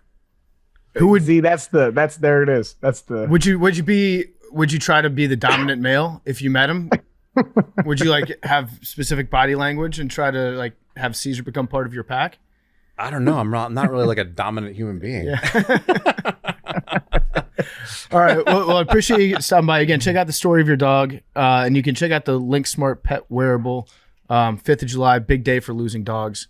So don't be like I was when I was a young man and have a friend who loses a dog. And if you do lose him, there's a way to find him and track him down. So thank you for stopping by. Cheers, guys. Good talk, Arian. If I remember down in your area, let's train. I'm down, brother. I'm down. You got to invite me in your gym, though. I'm with you. I'm with you. Gi or no gi? Either one. Let's do gi. I'm with it. Less injuries. I feel that. All right, brother. Brandon McMillan was brought to you by BetterHelp. It's a word from our sponsor. It's BetterHelp. Life can be overwhelming, and many people are burned out without even knowing it. Symptoms can include lack of motivation, irritability, fatigue, and more. You can be burned out. You might not even know it. We associate burnout with work. That's not the only cause. Any of our roles in life can lead us to feel burned out. BetterHelp Online Therapy wants to remind you to prioritize yourself. Talking with someone can help you figure out what's causing stress in your life. BetterHelp has helped a lot of our listeners. It's helped people here at Barstool. It can help you too. BetterHelp is customized online therapy. It offers video, phone, even live chat sessions with your therapist, so you don't have to see anyone on camera if you don't want to. It's much more affordable than in-person therapy, and you can be matched with a therapist in under 48 hours. Our listeners get 10% off their first month at betterhelp.com/dose. That's betterhelp.com/dose. All right, you guys want to do some voicemails? Yep. Let's get cracking with these voicemails. What's up, Macrodosing? This is Brian from New Jersey. I love the show. Thank you guys for what you do. So me, like many other people, I went to go see Maverick, Top Gun in theaters more than once because it just felt awesome and I wanted to relive that experience. So my question is, what movie or scene from a movie made you feel so good and you wish you could experience it again for the first time? Thank you. See you guys. I'm going to say the Heather Brooke swimsuit. Big T knows what I'm talking about. I know the name. I don't know the specific thing you're referencing. Never forget where I was when I saw that the first time.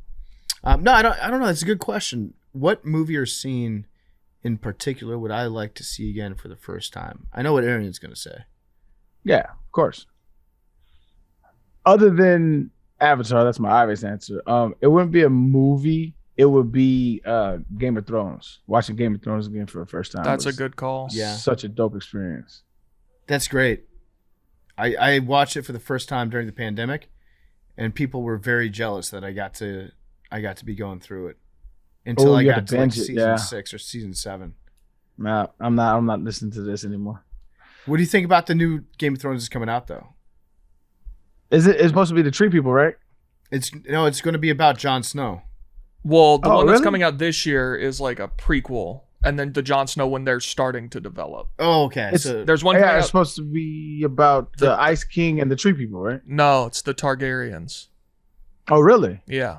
Oh no, I didn't know So it's that. like a couple hundred years before Game of Thrones, and then they're doing one later about Jon Snow. Is it about the Mad King? I believe so. Yeah. Okay, cool. I like this. And is this pre Jon Snow or after Jon Snow? Before. Interesting. I'm game. Like none of the people from the show are in it. This is like the lineage of the Targaryens.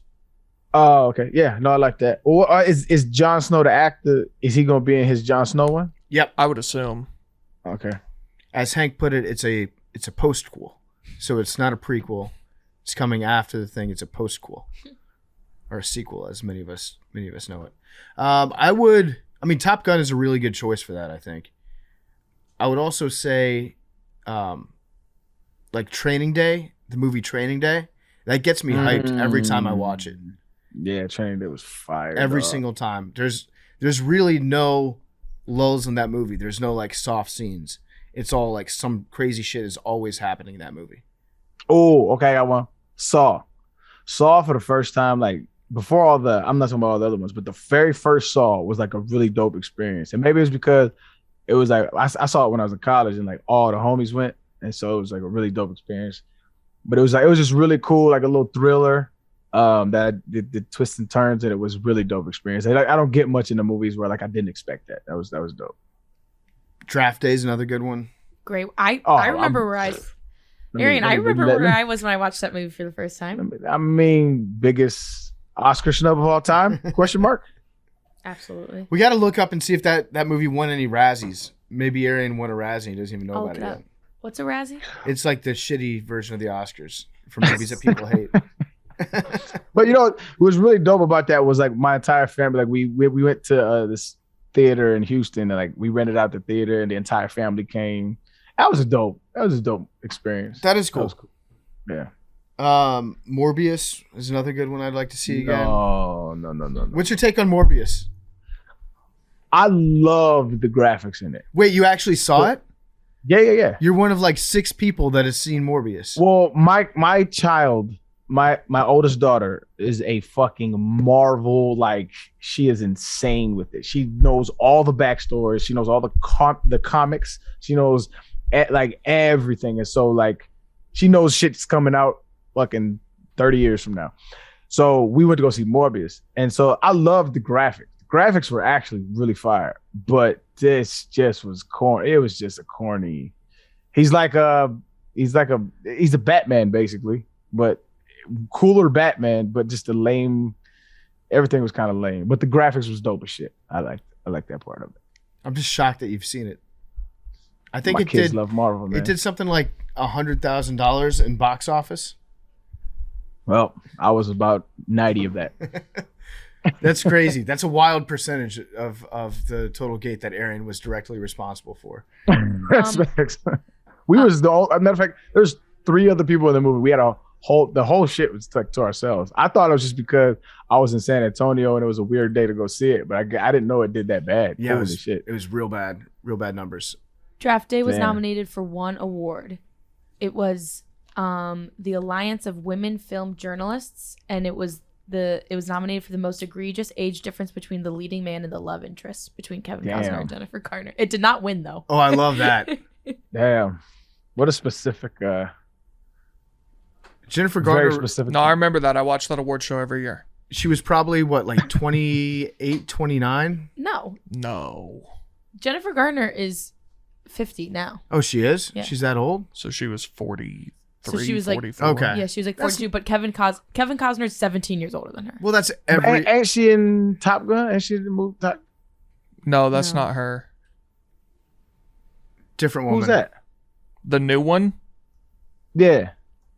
Hang on. I forget Jennifer her name. Connelly? Jennifer Connelly. Jennifer Connelly. One of the other okay. Jennifers. I still gotta go see that. But Kevin Costner, every role that he plays nowadays, it's like Hollywood is definitely hanging on to him as being like a sexy leading man. Bonk on me. I think he's a handsome older man. Well, he is a handsome older man, but in every single thing that he's in right now, he's like fucking a 30 or 40-year-old. Yeah, they haven't graduated him to like be dating like Diane Keaton in a movie. Yeah, that I can never see Kevin Costner like dating another older lady. But she's like Diane Keaton's the classic like older woman who like dates people in movies. Yeah, once you. But is there ever who wait, hold on, who's Diane Keaton before I talk? No, Mad Dog's right. It's like Diane Keaton is the one old lady in Hollywood that's allowed to fuck.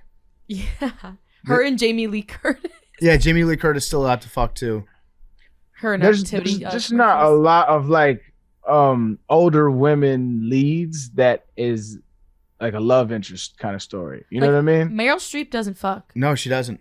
But I mean, she Like- does probably in real life, but not in movies. Yeah, it's And that bothers me being a older woman lover because it's like we need more representation in that department. well, Because like you're right, the older dudes, Kevin Costner, Tom Cruise, like all these cats, like they get Freaking- younger Jones. You know what I mean? What's the guy's name? Shoot. Oh, Clint Eastwood.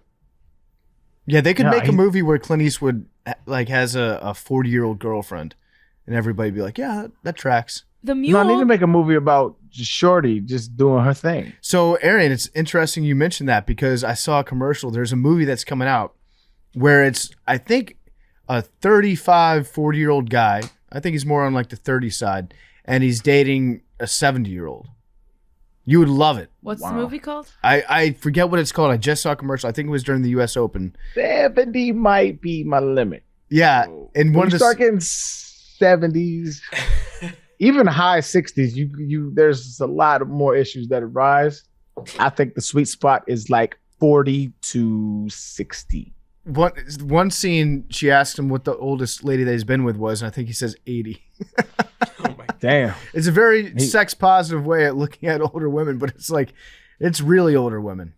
Yeah, he's in it deeper than I am. That's Yeah, for sure. no, you should that should be the first. That is your answer. That's the first movie that you can't wait to see for the first time. I'm gonna go check it out, man. You know, see if they represent us well. I think seeing The Dark Knight again, like I've seen it so many times at this point, I just like know everything and it's still so good, but it's just like I want that feeling again of like just being able to like see it for the first time.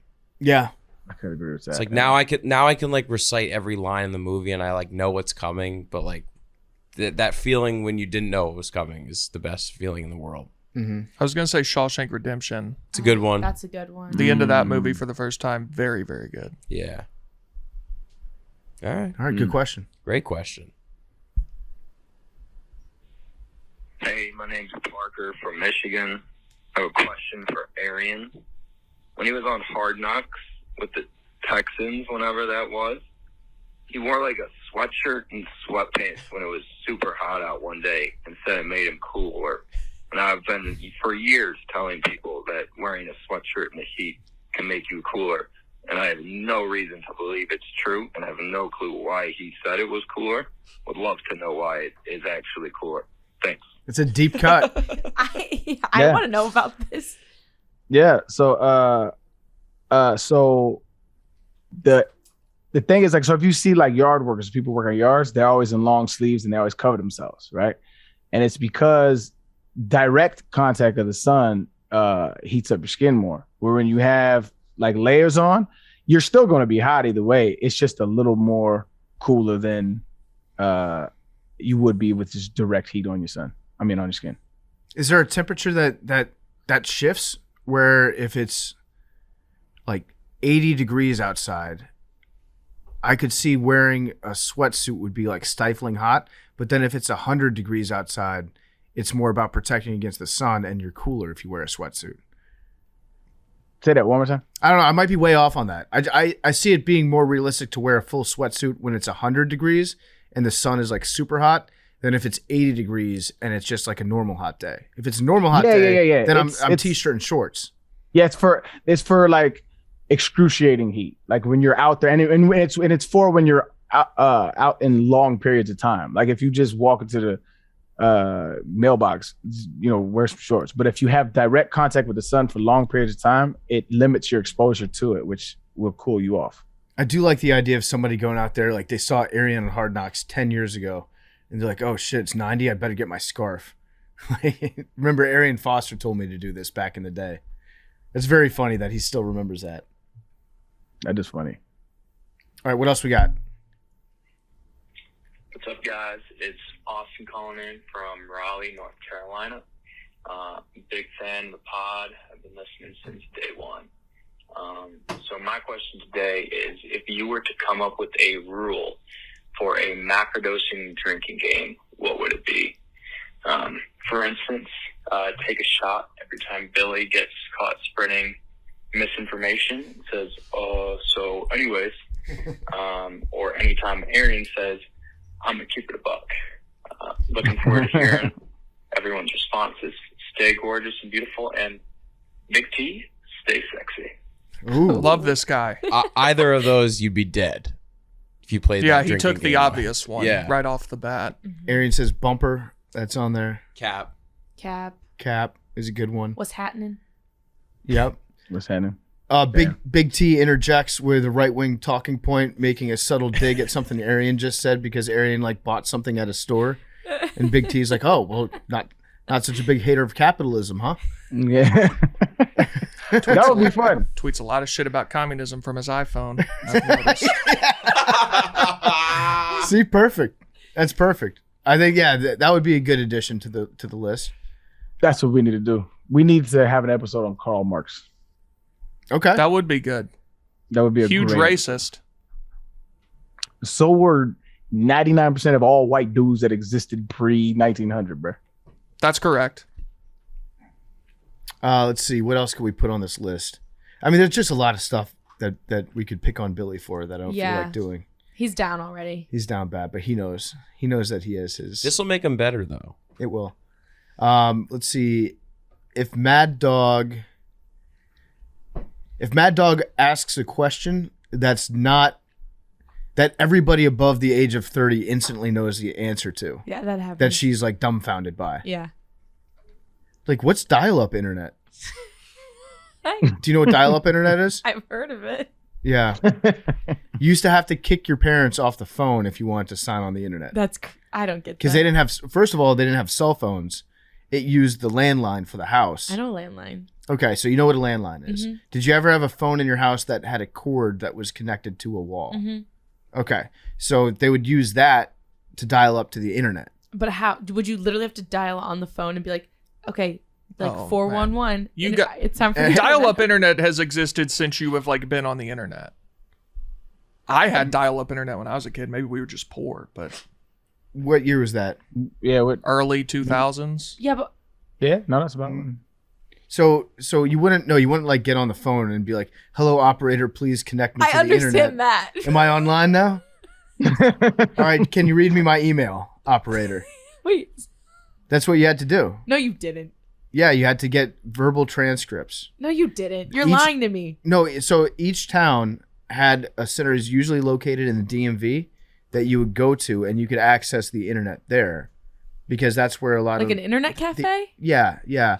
But from your home, you could only get it from somebody else that was looking at your internet. You're lying to me. I am lying to you about this. But you would open up AOL or whatever it was on your computer. By the way, you want to talk about a company that blew a 28-3 lead?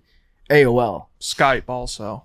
Skype too. Oh, Skype, yeah. AOL. Skype fucked that up. They would send you CDs in the mail Oh, every what? month, and it'd be like, "Here's 10 free hours of internet," and then you put that in your you used to have to pay for the internet like by the hour. AIM Messenger, AIM was on God tier. Yeah, They blew it. I actually prefer AIM to like Twitter. Yes. Instant Messenger was awesome. Name was fire. Yeah. Wait. That's when screen names were born. Another 28-3 lead. Uvu. Oh, Blew it. yeah. What's Big- that? That was What is like Uvu? before Skype. It's this chat website. Oh, I never used Uvu. Uvu was. Or Yeah. Skype. Wait, I don't get what you mean when they I'm said calling cap on that one. they would Stand send by. you a Somebody CD for- fact check that. What about Wi-Fi? So Wi-Fi wasn't always a there was thing. no Wi-Fi. What do you There mean it no wasn't always a Wi-Fi. thing? There was no Wi-Fi. You're like joking right now. I'm literally. No. I sound so dumb. You're kidding. I'm not. Wait, but how did you get You the think internet? the internet without was Wi-Fi? born? We Oh, just 'cause went it's- from no wait. internet so you could walk around and Google shit. No, So- but that's why. You had to have your computer hooked up to the internet. like how my Ethernet cable. Yes. Yes. You would plug it into your phone jack. That would be in your wall. So the same. Oh, like the little like. The, Yes. Yes, You know you what I'm talking about? You would plug into there, and then you would Oh my God, I put sound your so CD dumb. that AOL would mail to your house. They would mail it to like every house in America, regardless of whether or not you had an AOL subscription. And you would put the CD in your computer. You would upload AOL. You would. What do you mean upload AOL? You would like run the AOL program. Okay. And You then can open it. yeah, and you'd sign up. You would have to have an account with AOL to use it, and then you'd plug your computer into the phone jack. You'd connect. What if your computer wasn't close to a phone or just had to be? You'd have to move your computer then, or get a longer cord. And so then you connect to the internet, and then AOL would start running on your computer, and then you could check your mail, your email using that. And this is before you had the ability to do before other companies provided the internet. So it was like AOL was really the only game Was in town. the only internet company? Yeah. And so then people figured out, wait, we can just give people the internet if they want to pay like a monthly subscription. We don't have to charge them by the minute or by the hour. I don't get the CD creates the internet. Well, Like the because C- it's just running the program. Yes, the CD ran the program, Okay. and then using the internet connection that you had, it would open up it was for people that we didn't understand computers back then. There was no like Internet Explorer that came preloaded on every single computer. There was So no is the only Firefox and no Chrome. So with that was the only thing you could do on the internet, check your email basically? No, you could go into other web pages. You could okay. you could go into But chat that's rooms. just like running the internet at that point. Yes. Okay. The best is when you Chat had to- rooms was the thing. Chat rooms was like the big thing. Like it was our social media at the time. yeah. That and message boards. Message boards were really huge. Yeah, still are. Yeah. Who's still using Really? message boards boards? are still popping like that? College College fans. football. Yeah. Yeah. Okay. So that's when my mom was like, super into like the Tennessee message boards. I bet they loved you on there. Oh, they fucking hated me. Oh, absolutely hated me. They probably still talk shit about me to this day. Yeah, they're like the bottom of the barrel fans, bro. Like they're like the people who believe. I bet you they were pissed when they found out athletes could get paid. I bet you they don't like that shit. But No, it's like we love it's that like, because we're on the cutting edge. We're well, they probably like it now, but they probably don't like the idea of it. Because we was trying to get paid then, and they didn't like it. No, it's just like super like hardcore, and it's like it's not just college football. It's like anything. It's like people like are super hardcore. Like I was a part of a message board about poetry, right? But like you have to be into poetry to be a part of that message board. You know what I'm saying? I bet the posts on that were very high quality. Or were there a bunch of like people that wanted to be poets that would try to comment using like very fancy writing, and you're like, dude, you're not a poet? No, it became a community of artists that everybody would post their writings, and you kind of became like you start getting alerts when somebody posted something. Like there were some really talented writers on there actually. Yeah, but there were some shit ones too. There was a message board I was a part of back in the day. It was the official message board for the Washington Redskins, and it was called Extreme Skins. And anytime you would log on a different computer, people would think that like you're going to a porn site. It's just a straight up porn name, extremeskins.com. And yeah, chat rooms were awesome, but chat rooms were also there were a lot of a breeding ground for a lot of things. There were a lot of 17-year-old, I'll say like 12 to 17-year-old guys who were pretending to be 18-year-old lesbians. What? Yes, it was, yeah. And then they'd send each other pictures, be like, here's me. And you just knew that everybody on there was not that at all. Why? Dudes are horny. I don't know. Dudes be horny. I don't know what to tell you. The anonymity of the internet is probably the worst part about it. It just emboldens people, puts a battery in their back to be disgusting. But I feel like now it's probably better than it was back then. Well, there's more regulation now. There's more visibility. More receipts, like yeah. Well, yeah, there's just more like in the know. Like we know what to expect, what to not expect. We know what corners of the internet to travel to. You know what I mean? Mm-hmm. Yeah, but it was definitely a different day for the internet. It was a completely different game. Jesus. And now AOL doesn't really exist. I think some old people still have AOL email addresses. Yeah. Oh my God, I look at funny when people have a Yahoo email. Yeah. If you have anything but Gmail, I think at this point. I don't use it much, but it's like my burner email, Yahoo. Like where you get all your promotion. Yeah, I just put all like when I sign up for shit on there. I got a real problem. I don't remember the password from my original Gmail I set up for my iCloud.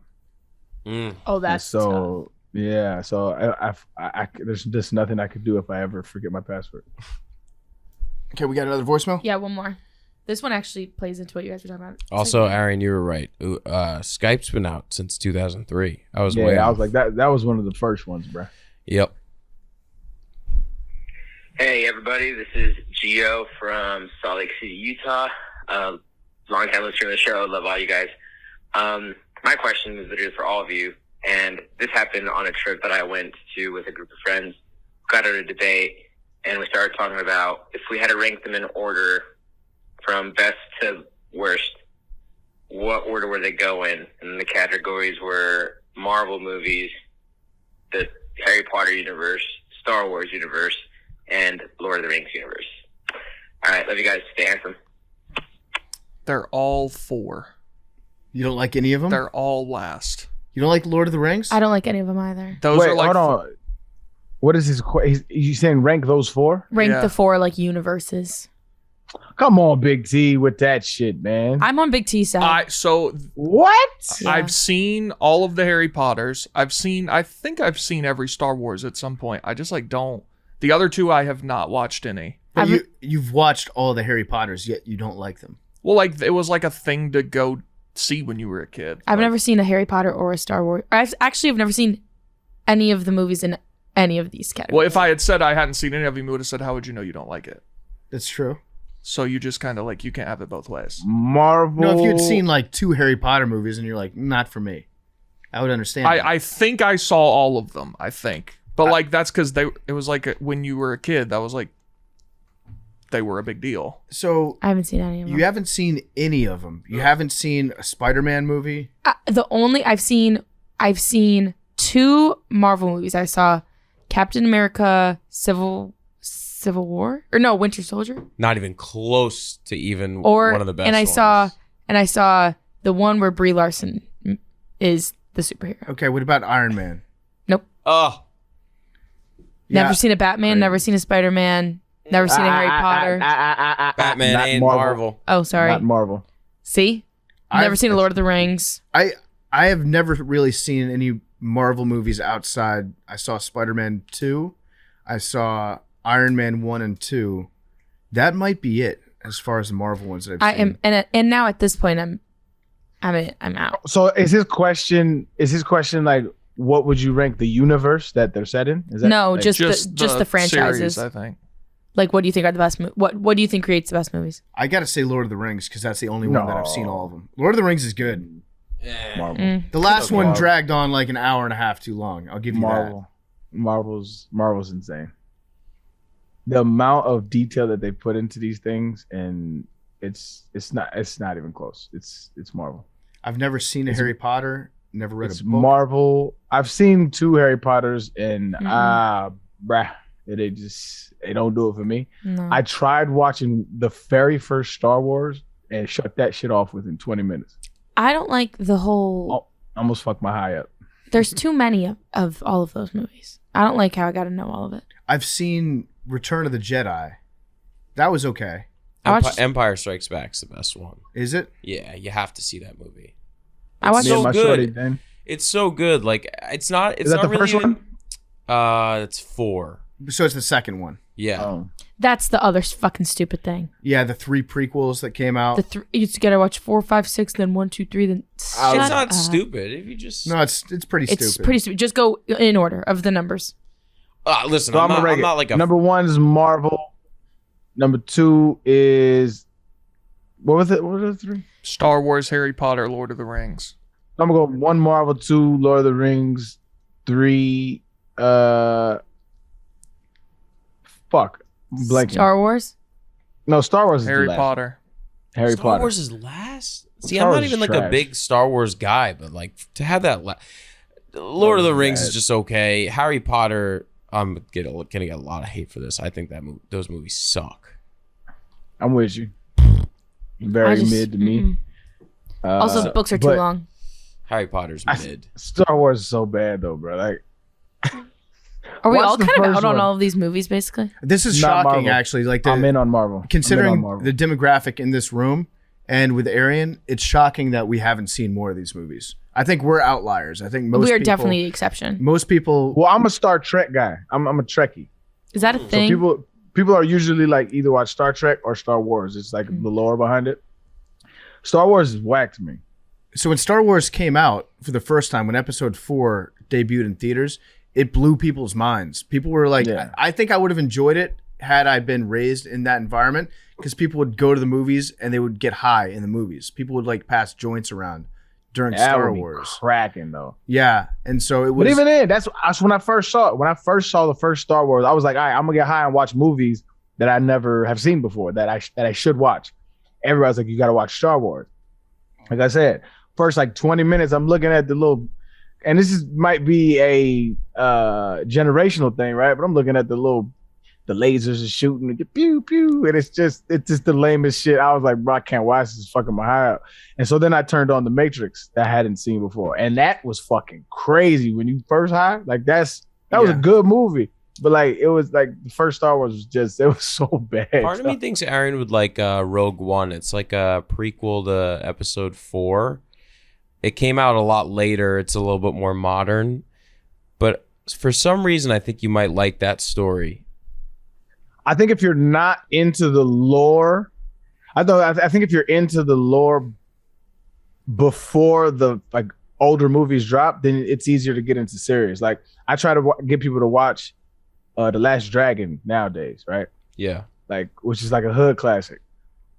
Fire, but like watching it back, I could see how people could watch it without like being there when it first came out. You're like, yo, this is kind of corny. I can get it. And so it's like I wasn't into Star Wars, so like now when I watch it, I'm like, yo, it's lame. It's just not the writing sucks. That's what I look for now, right? I look for like good writing and good scripts and good twists, good plots, like shit like that. Like when you look at it back then, it's just corny. I just keep laughing at myself. We're in such murky water right now. There's gonna be people who are pissed. Yeah, There's gonna be they're really and angry. I want to make it clear about Star Wars. Like I think you have to understand the era that Star Wars came out in, when none like the corny lasers and shit.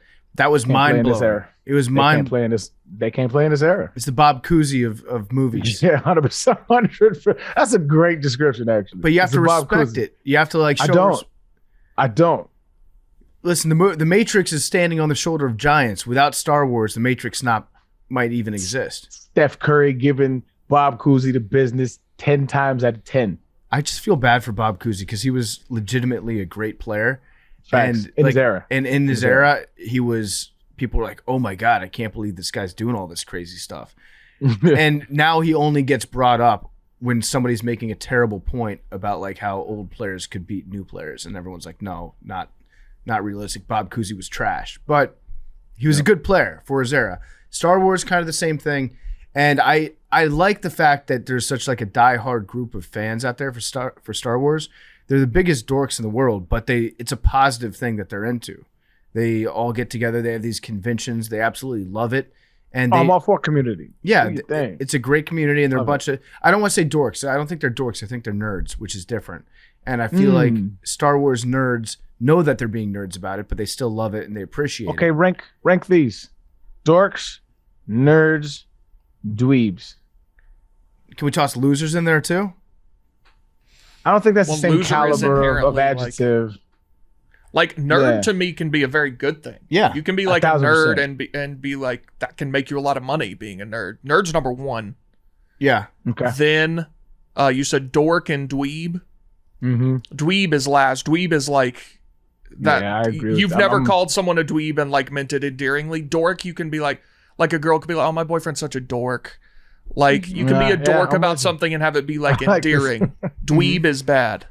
Yeah, I'm with Big T 1,000%. You can playfully tease a dork. Correct. You can't if you say you're a dweeb, it shows utter disrespect. Right. Yeah. It's like when the dog dude was like, when I brought up Caesar Milan, and he was like, it is what it is. You can't do that with dweeb. Like that's how you feel. It's an underlying tone that he carries. So I talked to him a little bit after we went off the air, and I was like, I mean, you kind of set us up for that the way you answered. I think that he actually doesn't.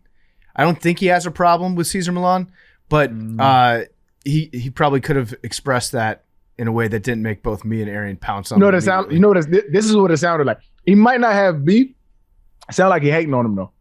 It sounded like he's like getting all this hype and he don't really do nothing. Like that's what it sounded like in my head. Like, when he was, because you could be like, oh yeah, I heard there's great work, or in the business we call it, whatever. It was just like yeah, it is what it is. Yeah, I got you, bro. Yep. Dweeb I think is clearly number 3 on that list. But I'm fine. I love the Star Wars nerds. I like them a lot. It's good to have a community like that, and it's overall I think a positive community. Brandon was, and also another thing on Brandon, he was a great guest to have like with Billy out. Like this will give Billy more motivation to be like, fuck, I gotta like keep my shit together so I could stay on this pod and not get kicked off. Because Brandon's great. We're going to do more stuff with him. Mm-hmm. Yeah, I'm with it. All right. We good? Yep. That's all I got. Hopefully I come back after tonight with a men's league hockey win. Got playoffs tonight. Good luck, Avery. Yep. Keep us posted. Mentally locked in. You get any fights in that league? There's fights. Yeah, it's kind of crazy. It's just like everybody's got like some weird pent up energy on like Monday and Wednesday nights at the rink. People are just letting it all out. Are you drinking for it? No, we don't drink before. But like, I think that's but it just gets like, it gets a little chippy sometimes. There's no hitting, but like the stick checking, all it takes is like one guy to like hit someone the wrong way and it just escalates. Yep. All right. Well, we will see you guys on Wednesday. Mm-hmm. Good luck, Avery, tonight. Hope you win 7-0. Yeah. That's embarrassing, by the way. 7-0 in a Stanley Cup game. Crazy. Yikes. That's like men's league score, except it would probably be like 7-6. But yeah, that was bad. All right. So what's your official prediction? Game 3 tonight. Oh, I think the Avs are going to sweep them. Oh. Yeah, I do.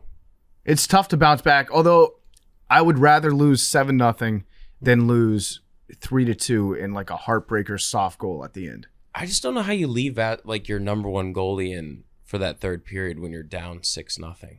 Yeah. It was weird. You remember when they left, was it Patrick Roy, when they left him in that one game in Montreal? And he threw a fit. And immediately he That was was like, it. I'm fucking done playing here. Trade me. It's disrespectful to the netminder. Yeah. That's such a weird thing that hockey has, by the way. I can't think of too many other sports that if you have like a bona fide superstar as your goalie and they have a bad game, like just straight up benching him and admitting that he's sucking right now. If Peyton Manning went out there and threw like 5 interceptions, he would still stay out in the game, right? I was going to ask Arian that, like, not to say you guys got blown out in Houston a lot, but question, if you guys were getting blown out, would you want to stay in the game to keep playing, or did you not care? Nah, it took me out. Yeah. In fact, that's how I tore my Achilles with that shit. We was playing Miami. We was down 42-14, and they still got me in the game. And I was having a good game, but it's like we was just getting blown out. They actually had one of the greatest games I've ever seen. It's like Ryan Tannehill was like, I don't know, his stat line was crazy. But like we was down like 42-14, and I had like 2 touchdowns, but like I was still in the game. And it was like the fourth quarter, and it was a routine play. I was just going in motion. Pop, my shit snapped. What's that take your feel star like? players out. Does the Achilles, did that hurt? Or was it just like, this is a very weird sensation that I have? It didn't hurt initially. And initially it felt like somebody like kicked my back of my leg. And I was like, what the fuck? I'm in motion. How did somebody kick me? And then I went down, and all of a sudden it just started throbbing. And then once I realized what it was, I wasn't in pain. I was just crying from like, I had just came back from injury. I was feeling like really good. I had really two or three really good games in a row. I was just about to start opening up. And I knew at that moment I was done in Houston as well. And so like all of those emotions came over me all at once. I knew I was done in Houston. I knew likely my career could be over. Like all of that shit. I knew all of that shit. Like on the field, I'm having all of those thoughts. Retrospectively, are you glad that you played in 2 states that didn't have state income tax? Yeah, that's always a good thing when you can keep more of your money. Big T's ears perked up. He was like a dog that heard the can opener. I don't know if we have a clip of Big T's reaction for that, but he immediately. So you're anti income tax, No, I'm not anti-income tax. No, but you want to pay less of it. There's layers to the conversation if you want to have this conversation. But for the purposes of what PFT is asking, yes, I want to keep all the money that I can possibly keep, because I don't believe that our government is doing the right things with it, right? But if we have policies, enacted, which we're trying to get politicians that understand that help our people out more, then yes, I'm for taxes. When you're talking about the tax issue, we're not talking about the people that make 50 grand a year, 60 grand a year, 70. We're not talking about those people. This is what I was explaining to John Taffer. He's like, me making $8-9 million a year is not the same as a teacher making 60 grand a year, 50 grand a year. And he's arguing we should all be taxed the same. And I'm saying that's fucking ridiculous. So there's layers to this tax conversation. It's not just, oh, you want to keep your taxes, of course, but I'm okay with not. I'm going to get on Big T's bumper real quick, because there's also in those 2 states very high property taxes. So That's true. If you're a homeowner in any of those 2 states, that's how you pay your money to the government. Obviously, you keep more of your own paycheck, but then the value on your home, especially if you have a nice home, which I assume Arian probably did at that point when he was playing. Yeah, I own my home. And currently, is that the same home that you owned when you played for the Texans? Same one. Oh, that's cool. What's the sales tax in Texas? Because I know in Tennessee it's higher too. I'd have to look that I up. want to say it's 8.5, or maybe that's just New York. I think it's 9.25 in Tennessee. Yeah, property taxes. 6.25. Okay. Oh, we should all live in Texas. But look up the property taxes. Property taxes are very high. That was a bill that I was shocked to get every single year. Property taxes. All right. Yeah. Let's see. All right. That's Macrodosing. Thank you guys for tuning in. 7th highest in the U.S. Yeah. We will be back on Wednesday. You guys will hear it on Thursday. So we'll be back Thursday for all the listeners out there. And the Avalanche will be way on their way to a series sweep. 4-0. Yes, they will. All right. See you guys then. Love you guys.